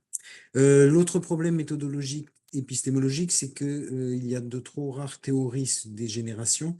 Karl Mannheim, 1929, sur la cristallisation identitaire, c'est le premier. Margaret Mead, qui dépeint ce passage très particulier, très historique entre les générations préfiguratives, cofiguratives, postfiguratives, autour du mouvement hippie, de la lutte contre la guerre du Vietnam et de toutes ces années de liberté que vous avez mentionnées. Et puis Hans Jonas, qu'on n'a pas mentionné, mais qui pose une très bonne question sur la responsabilité, puisque c'est le titre de son livre, le principe responsabilité.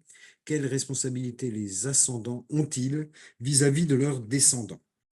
Enfin, quand on parle des générations, il y a un autre problème, c'est qu'on raisonne en termes de classe d'âge et non pas en termes de millésime, ou alors on confond les deux.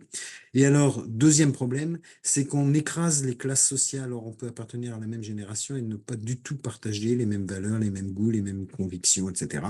Et on écrase aussi les différences de genre. Quand on parle de génération, on oublie de parler des hommes et des femmes. Et on écrase aussi les différences culturelles.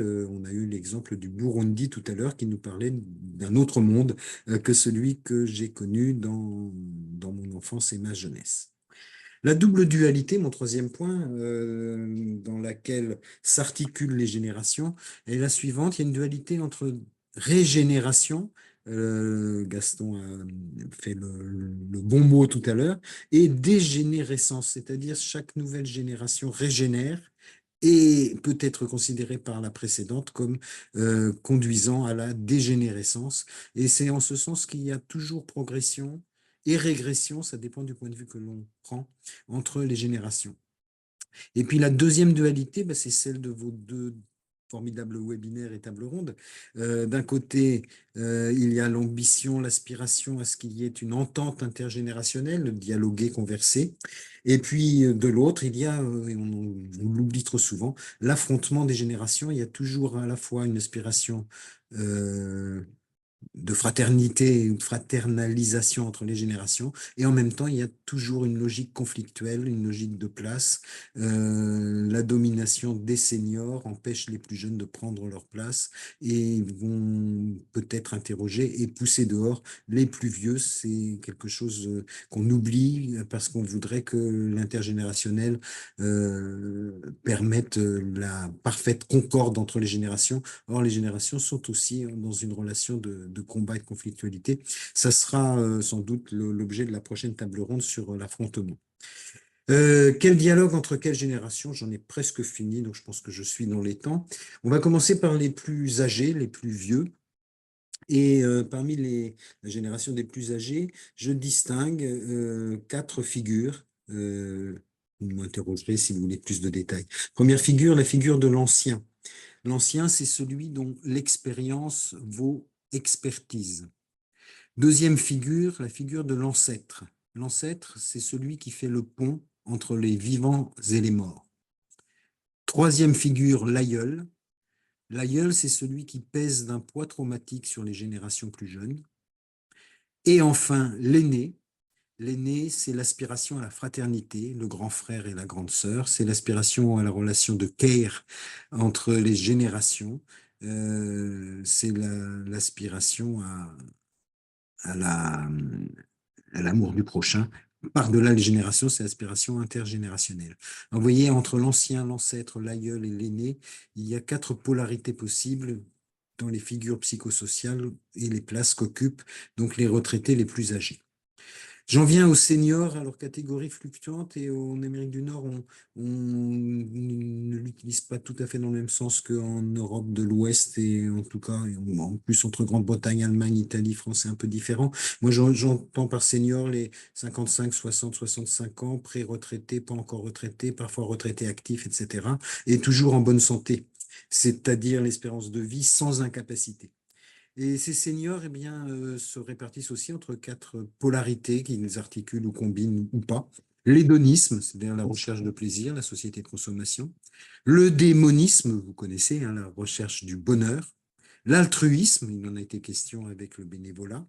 Ou l'égoïsme, la culture de soi. Et en même temps qu'il y a ces 4 polarités chez les seniors, il y a une nouveauté liée à la société de 5 générations, c'est qu'à la fois ils continuent d'être responsables de leurs descendants, les enfants, les petits-enfants.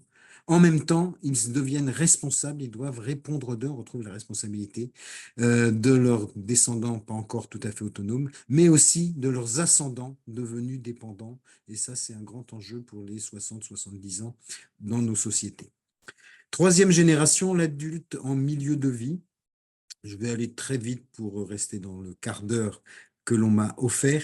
L'adulte en milieu de vie, hommes et femmes, peut-être un peu plus les femmes encore, vivent quelque chose que je résumerai, mais c'est trop rapide, quelque chose comme le temps confisqué par les aléas matériels, professionnels, familialo-parentaux et conjugalo-sexuels. Quatrième génération, les adultes émergents. Alors c'est la catégorie qui est actuelle. Il y a une revue britannique qui est l'une des plus lues en psychologie qui s'appelle Emerging Adulthood. Les adultes émergents, c'est un nouvel âge de la vie. De même qu'autour des années 60 apparaît l'adolescence entre l'enfance et l'adulte, dans les années 90-2000 apparaît l'emerging adulthood, l'adulte en émergence entre l'adolescence et l'adulte installé dans le couple et installé dans le travail. Donc une période d'une décennie entre 20 et 30 ans, entre 18 et 35. Qui oscille entre des replis identitaires, religieux, des économies parallèles, etc., et les transidentités. de genre, de rapport au vivant, aux autres et à soi-même devant l'Anthropocène.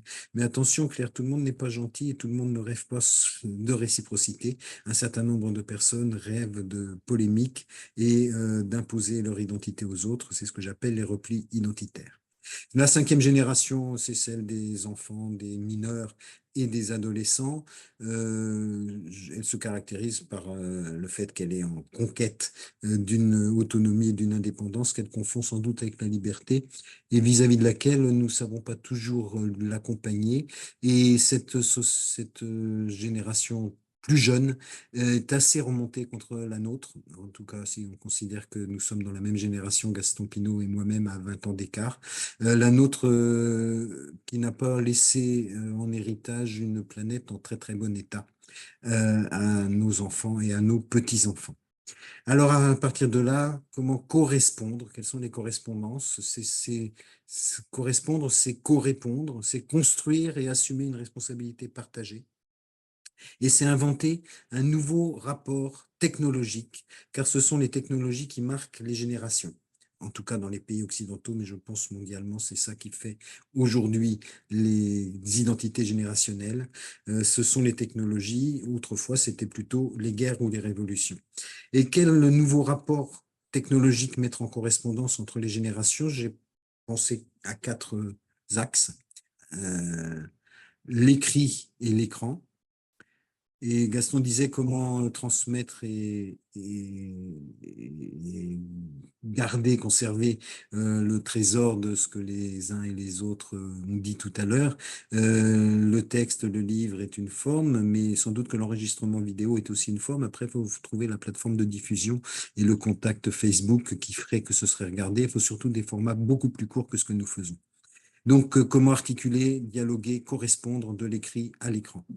Deuxième correspondance, le texte et l'image. Nous avons quitté la culture du texte, ou en tout cas du texte sans image. Ça a été la bande dessinée. C'est aujourd'hui des récits graphiques qui sont formidables, qui sont des espaces de recherche scientifique tout à fait passionnants. Donc, articulation du texte et de l'image. Articulation, ça a été mentionné par tout le monde, j'ai entendu dans les 3 précédents exposés, articulation du temps long de l'histoire avec le temps court de la mémoire instantanée.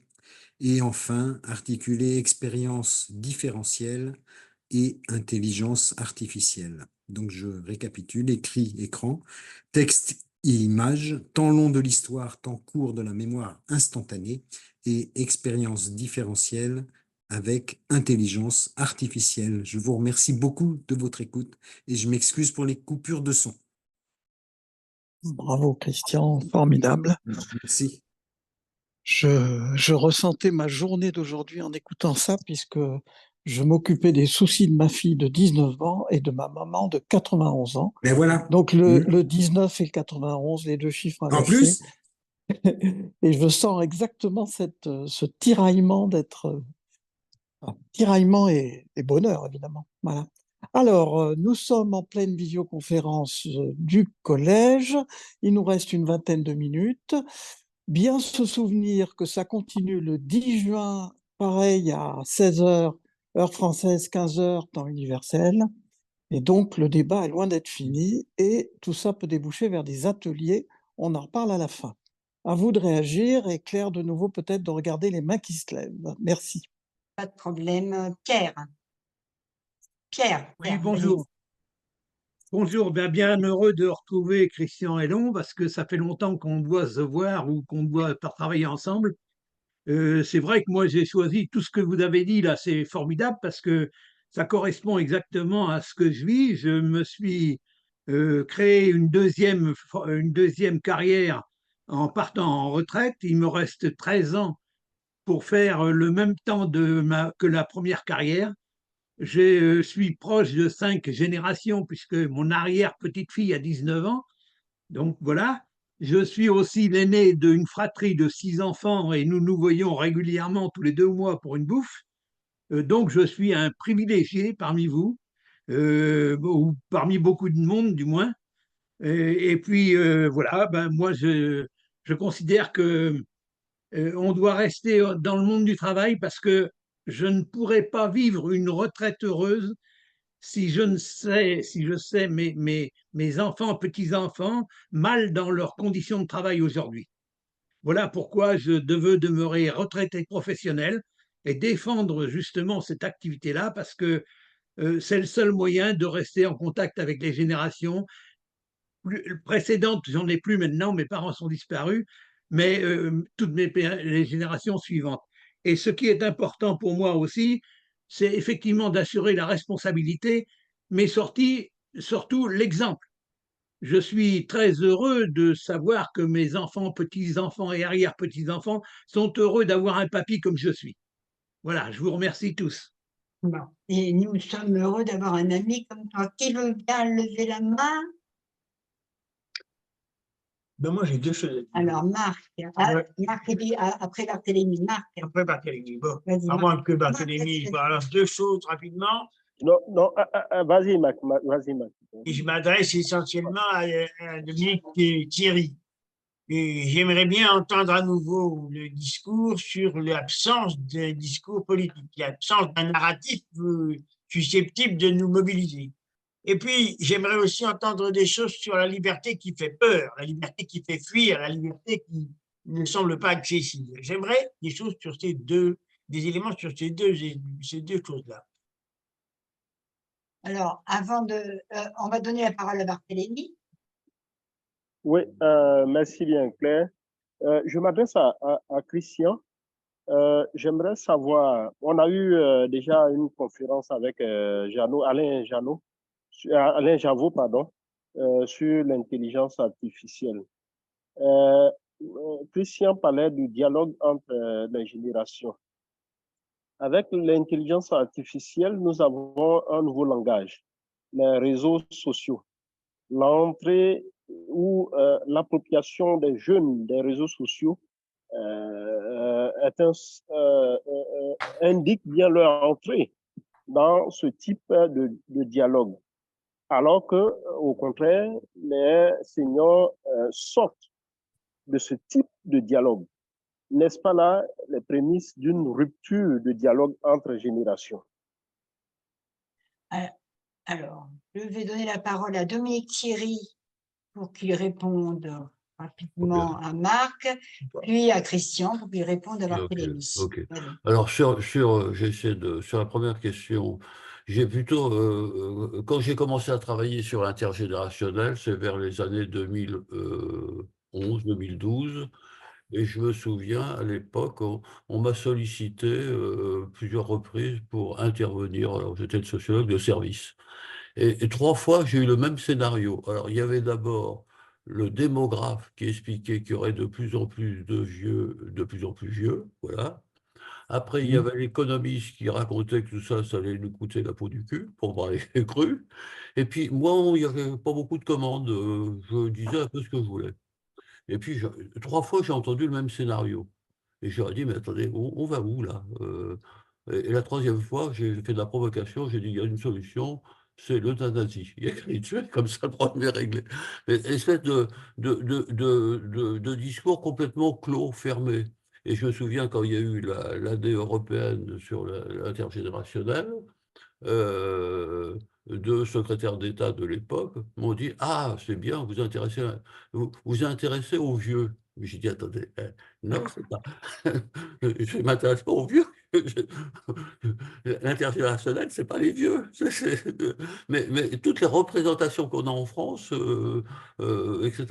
Et donc, comment recréer du lien intergénérationnel? Alors, sur une maille territoriale, parce que c'est là où tout se joue, voilà. Nous, on parle d'écosystèmes locaux de solidarité intergénérationnelle, où on arrive à faire travailler ensemble avec effectivement des cultures différentes, en particulier les associations ensemble, qui n'est pas évident, les collectivités territoriales et puis les habitants, voilà. Et donc toutes les générations. Et quand on parle d'intergénérationnel, évidemment, on pense tout de suite aux jeunes et aux seniors. Et nous, on dit, attendez, il ne faut pas oublier le Moyen-Âge, le Moyen-Âge, qui est effectivement qui est une génération fondamentale par rapport à ce que vous disiez. C'est ceux qui vont, c'est la génération des passeurs. Et souvent, comment ils jouent le rôle de passeur entre les jeunes, qui ont leur posture, leur représentation, et les seniors également, etc. Et donc voilà. Et aujourd'hui, si je regarde au bout de 13 ans où je travaille sur le sujet, on a fait un peu de progrès, mais il est quand même, il n'est pas gigantesque. Il n'est pas gigantesque. On ne me reposerait pas les cahiers des charges il y a 13 ans, mais on n'est pas. Et là encore, je reviens sur, effectivement, il n'y a aucun discours public d'aucune nature, je l'ai dit à un certain nombre de directeurs de cabinet, de ministres, etc. Il n'y a aucun discours public, parce que là, ils ne savent pas faire, sur l'absolue nécessité des seniors pour faire société, dans une logique intergénérationnelle. Aujourd'hui, effectivement, les seniors sont des coûts, des consommateurs, etc., mais ne sont pas des acteurs de la vie sociale. Et je reviens effectivement tout à l'heure avec l'ambiguïté du mot travail. Effectivement, travail en France, on entend travail rémunéré, mais effectivement, il faut l'entendre en termes d'activité. Effectivement, et je reviens sur les thèses aussi enfin, les points de vue de Jean-Daniel Lorenzi, il parle bien d'une société de pleine activité. Et comment faire pour qu'on soit en pleine activité le plus longtemps possible, y compris, et l'activité, c'est d'abord, c'est aussi le sentiment d'être utile. Et quand on a un gros programme, nous, sur les maisons de retraite, et comment les maisons de retraite, les résidents, parce que c'est le terme en vigueur, restent des citoyens à part entière en faisant des choses utiles. Sinon, à quoi ils servent? À rien. Ils peuvent faire des choses tout à fait essentielles. Bon. Excusez-moi, Christian, vous pouvez répondre à Barthélémy? Répondre, je ne sais pas, Ou réagir, voilà. Ouais. Mais je vais réagir aussi à ce que vient de dire Dominique Thierry sur l'absence de discours politique concernant la fonction des seniors. C'est qu'on raisonne toujours sur les 3 âges de la vie. Toujours, il y a des politiques enfants, il y a des jeunesse, il y a des politiques parentalité, etc. Et puis vieillesse et pas sur les 5 générations. Et l'autre élément, c'est que ce sont quand même des seniors qui ont le pouvoir dans nos 2 pays, là en tout cas. C'est-à-dire c'est eux qui sont dans les conseils d'administration des entreprises du CAC 40 et qui touchent les jetons les plus élevés. Ce sont des mâles. C'est eux qui sont dans toutes les académies, c'est eux qui sont au Conseil national des universités, c'est eux qui sont au gouvernement, ça rajeunit un peu, mais dans les assemblées parlementaires, c'est eux qui sont. Dans la presse qui possède les médias, etc., etc. Donc il y a un pouvoir énorme des seniors. Concernant intelligence artificielle et réseaux sociaux, etc., ce que je voulais dire, c'était que l'intelligence artificielle, quelque part, devient un peu l'externalisation du vieux, c'est-à-dire de la mémoire, et de la mémoire en capacité de donner à penser. Quelque chose comme ça. Et donc, comment on articule ce qu'apporte le mieux l'ancien, dont l'expérience vaut expertise, pour reprendre ma catégorie ancien, aïeul, aîné et ancêtre. J'ai appelé l'expérience différentielle. Qu'a-t-elle de plus fort, de plus puissant, cette expérience différentielle, que l'intelligence artificielle, ou comment on combine les deux? Quant aux réseaux sociaux, bah, évidemment, c'est une caractéristique des plus jeunes. Alors, dirigeant un établissement qui accueille des étudiants, un millier d'étudiants entre 18 et 25 ans pour aller vite, et nous avons effectivement à faire avec les réseaux sociaux. Je n'en suis pas un familier ni un fan, mais je vous disais, si on veut transmettre aux jeunes générations ce que nous sommes en train de fabriquer là, il faut trouver un moyen de le mettre sur Facebook, sur Instagram, sur TikTok, c'est-à-dire de la mémoire instantanée qui donnerait à penser le temps long de l'histoire. Voilà ce que je pourrais dire sur les réseaux sociaux.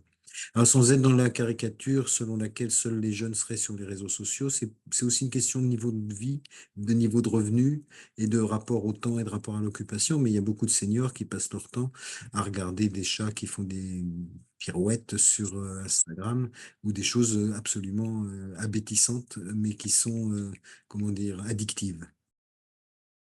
Voilà ma réaction aux réseaux sociaux. Merci bien, Christian. Je vais me donner un peu la parole sur un point. C'est sur la question de l'accélération.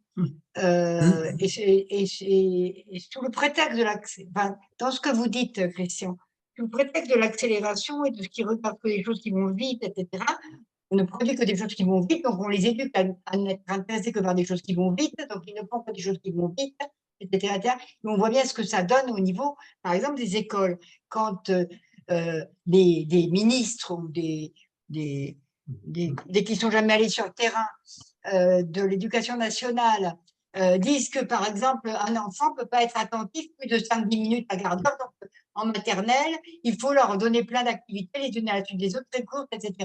Et moi, j'ai vu des enfants passionnés en maternelle être sur la même activité pendant 1h30 ou 2 heures. Donc, la question, elle est enfin, elle est bien sûr la question du rapport au temps, et on ne peut pas la prendre comme ça toute seule, la question du rapport au temps, si on ne la prend pas en lien avec le rapport au mouvement que l'on fait, et à la notion d'être inscrit dans des projets, etc. Et que si on intègre que de toute façon on y va, donc allons-y, puisque de toute façon on y va, vers ci, vers ça, vers l'accélération, vers chacun pour sa propre réussite, alors allons-y. Moi j'ai souvent entendu des gens me dire, mais madame, est-ce que ce que vous faites, ça va dans le sens de l'évolution de la société? Mais comme un reproche. Et donc je réponds en général, et vous trouvez que ça va dans le bon sens, l'évolution de la société? Non, me répond-il. Alors, me répond-on. Alors je dis, ben alors il faut faire quelque chose. Et y compris sur la question de l'accélération. Je trouve que là, justement, le fait de penser ensemble avec des gens qui ont 10 ans, 20 ans, 30 ans, 40 ans, 50 ans, jusqu'à 100 ou 110, penser ensemble le rapport au temps peut nous permettre de sortir des choses plus intéressantes que d'accepter cette accélération ou ce qui est la même chose, de la regretter, mais c'est la même chose. Et peut-être d'en faire quelque chose, justement parce qu'on va y associer, enfin, je ne sais pas si c'était clair ce que j'ai dit. Levez la main pour que je me rende compte. Quelqu'un veut parler? Je veux bien juste dire un tout petit mot, puisqu'il me semble que la dernière fois que nous nous sommes vus, Gaston Pinault et moi, c'était lors d'un colloque que j'organisais à Angers, Voilà. sur la question de l'articulation entre l'accélération et l'attention. Et c'est ça l'enjeu. Alors, il y a des travaux passionnants en neuropsychologie, notamment Jean-Pierre Changeux, etc., sur comment articuler l'attention, qui se traduit en anglais, vous le savez, par le care. Hein. Donc, il y a un véritable enjeu de rapport au monde, comme vous l'avez dit, Claire, aux autres et à soi-même. Et vous avez piloté un numéro 215 de la revue Éducation permanente sur auto-formation et accélération. Voilà. Ouais, mais je ne connais même pas par cœur le numéro. Ah, bah oui. Mais effectivement, merci Claire. Hervé, est-ce que je te repasse, comme il est -7 et que tu voulais poser, sauf si quelqu'un lève la main, tu voulais poser quelques questions, vas-y, je te repose la parole. Peut-être que Barthélemy pourrait, parce que Barthélemy est en Côte d'Ivoire, donc une autre ouverture encore. Peut-être que Barthélemy pourrait peut-être nous apporter quelques réactions à nos échanges occidentaux et franco-français. Ce serait pas mal. Le collège est toujours international. Donc, qu'est-ce que nous... Barthélemy? Sur quel point? Un petit peu tout ce qui s'est dit là, quelques points qui t'ont marqué, toi, tout le long de ces 2 heures, peut-être une vue de là où tu es placé, toi, en tant que sociologue en plus. Bon, j'ai beaucoup apprécié la réaction de Barbara. Le sens de la responsabilité en Afrique n'est pas le même qu'en Europe. Je l'ai toujours dit, si en Afrique, vieillir, c'est un peu comme une gratification sociale. Tout le monde se rapproche du vieux, tout le monde le respecte et tout le monde est lui-même en demande. Tout le monde vient prendre conseil auprès du vieux et ça dénote de ce que lui-même, son expérience bénéficie à toute la communauté. Et la liberté, je parlais tout à l'heure du rapport entre liberté et responsabilité. En Afrique, comme partout ailleurs, l'adolescent est porté vers une certaine liberté. Le senior, ou en tout cas l'adulte qui a une responsabilité d'encadrement ou d'encadrer le senior, le jeune, à un certain moment, la responsabilité rejoint une forme de sentiment libre, puisque on est obligé, en étant responsable, de respecter la liberté des autres. Donc, c'est là que les deux concepts se rejoignent. En Afrique, c'est un peu un symbole hein, dans chaque famille, à un certain moment, quand vous finissez les études, ou alors bien avant même de finir les études, on estime que vous êtes responsable. Vous avez 18 ans, vous avez 20 ans, vous êtes responsable, vous pouvez vous aussi rapporter quelque chose, soit à la maison, ou soit aller former votre famille ailleurs. Et on respecte cela. C'est aussi une forme de responsabilité à respecter la liberté de l'enfant ou du jeune. Bon, c'est un peu ce que je peux dire sur ce sujet.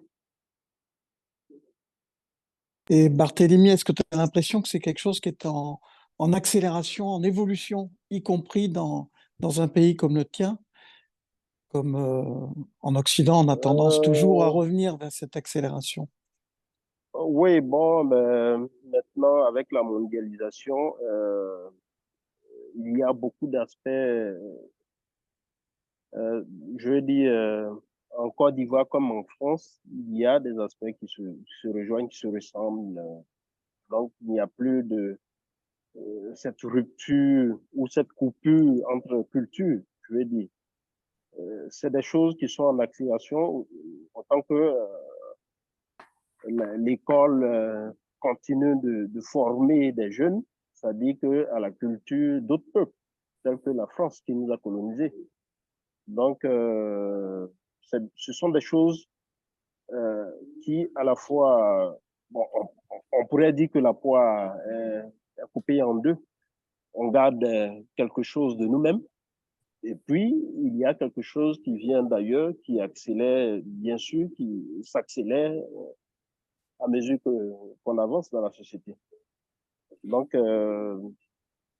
je pense que c'est la même chose, hein, pratiquement, sauf qu'on garde quelque chose de nous qui, certes, à minima, mais qui existe quand même. Moi, je voudrais dire quelque chose. Oui. Oui. Je reviens à une expression qui a été employée par quelqu'un, de penser ensemble. Et je pense que le rapport intergénérationnel devrait passer par ça, par le penser ensemble devant la complexité du monde actuel, l'accélération de connaissances, que ce soit dans le domaine de l'intelligence artificielle et autres, ou de la situation géopolitique du monde. Et je trouve qu'on a besoin d'échanges et de penser ensemble, mais ça peut se faire dans le cadre d'un petit groupe. Je ne sais pas comment ça pourrait se faire plus largement, mais je pense que ce serait important. Moi, je le pratique chez moi, mais parce que dans mon expérience personnelle, il se trouve que je vis chez moi avec un jeune, beaucoup plus jeune que moi, que j'ai accueilli. Je l'ai accueilli quand j'avais 90 ans, j'ai accueilli un jeune de 16 ans. Et depuis, il vit chez moi et je trouve que c'est une relation très enrichissante. Pour lui, c'est sûr, pour moi aussi, tout pareil. Et je trouve que le rapport intergénérationnel, là, est intéressant. Ouais. Et international en même temps. C'était André, je crois, hein, qui parlait. Oui, c'est ça. Merci André. Ouais, ouais. Bon, alors, nous sommes pratiquement à l'heure. Par rapport à la dernière chose que vient de dire André, moi j'ai envie de raconter juste une seconde quelque chose et puis je conclurai. En fait, moi j'habite en Lozère, donc la zone la plus désertique de France, hein, la moins habitée, une zone qui est très très très très rurale puisque tout le département fait 75 000 habitants au total, c'est-à-dire que en un seul département, on n'est pas plus grand que Béziers, par exemple. Voilà. Et on vit complètement ce que racontait Barthélemy, ce que raconte aussi là André à l'instant, et beaucoup de choses qu'on a entendues dans ces 2 heures. C'est-à-dire qu'on est un département qui est encore très, très, très rural, très ancien, très ancré dans la vie agricole, les traditions familiales, etc. Et on a en même temps tous nos jeunes qui sont complètement dans Internet, réseaux sociaux, etc. Et on voit très bien le mariage entre ces 2 niveaux qui sont absolument pas en contradiction, qui sont, j'irais presque en ondulation. On passe de l'un à l'autre sans difficulté. C'est assez passionnant à voir. Et je pense que là, il y a une source d'expérience, une source d'avenir intéressante. Alors, je raconte peut-être les choses de façon idyllique, évidemment qu'il faudrait un vrai travail scientifique là-dessus pour le cerner. Et puis, une deuxième réaction toujours perso, j'anime, là où j'habite, un café philo, donc tous les mois à la médiathèque. Et ce qui est passionnant, c'est que là encore, chaque fois, viennent s'asseoir spontanément, puisque c'est absolument pas des gens réguliers, chacun vient quand il veut, viennent s'asseoir des gens de 18 à 90 ans. Et la distance intergénérationnelle disparaît complètement. Pendant 2 heures, lorsqu'il s'agit de penser ensemble, comme le soulignait à l'instant André, il y a un niveau de langage qui, bien entendu, prend des origines extrêmement différentes d'une personne à l'autre. Et on revient vers toutes les questions épistémologiques qu'a souligné Christian, d'où on parle, est-ce qu'on parle de l'âge, de la génération, du millésime, etc. Mais on voit la capacité de s'écouter, d'entendre les arguments, de construire ensemble, de controverser aussi. Et vraiment, là, on sent que l'intergénérationnalité peut exister. Alors évidemment, c'est un espace très particulier, très spécifique, installer un café philo, les gens qui font le choix de venir, etc. Donc ça a un côté extrêmement téléguidé, on pourrait dire. Mais c'est vraiment un instant de partage intergénérationnel qui rejoint aussi ce que Claire, dans sa réciprocité tout à l'heure, nous disait. Voilà. Bon, c'est toujours dur de couper alors qu'on a l'impression qu'au contraire, on est en plein début de discussion. 2 choses à bien mettre dans les souvenirs de chacun. D'un côté, ça continue ce thème le 10 juin, avec de nouveau 2 intervenants auteurs du livre, Correspondance intergénérationnelle, et 2 invités. Et on fera le même format qu'aujourd'hui. Donc le 10 juin de 16 à 18 heures françaises, 15 heures temps universel. Et deuxième idée, chaque fois que nous faisons une visioconférence au niveau du collège, on peut imaginer que ça continue par un atelier. Nos ateliers au collège, c'est des groupes de mails, hein, et que l'on peut parsemer de nouvelles réunions en visioconférence, etc. C'est pas quelque chose de terminé. On est toujours en process, en avancement. Voilà. Bon, on remercie beaucoup Christian, beaucoup Dominique de s'être joints à nous et on espère qu'ils vont rester avec nous. On remercie tout le monde. Je vous laisse vous dire au revoir entre vous et donc au 10 juin. Voilà. Merci. Au revoir. Au revoir, merci beaucoup. À bientôt et merci. Bientôt. Au revoir, merci. Et Gaston, je t'écris très vite et on se fait une visio dès que Merci possible. Christian, merci Claire, merci Dominique. Merci beaucoup à tout le monde. Merci Claire de Barthélemy, l'invitation. merci loin. C'était la réunion. Merci.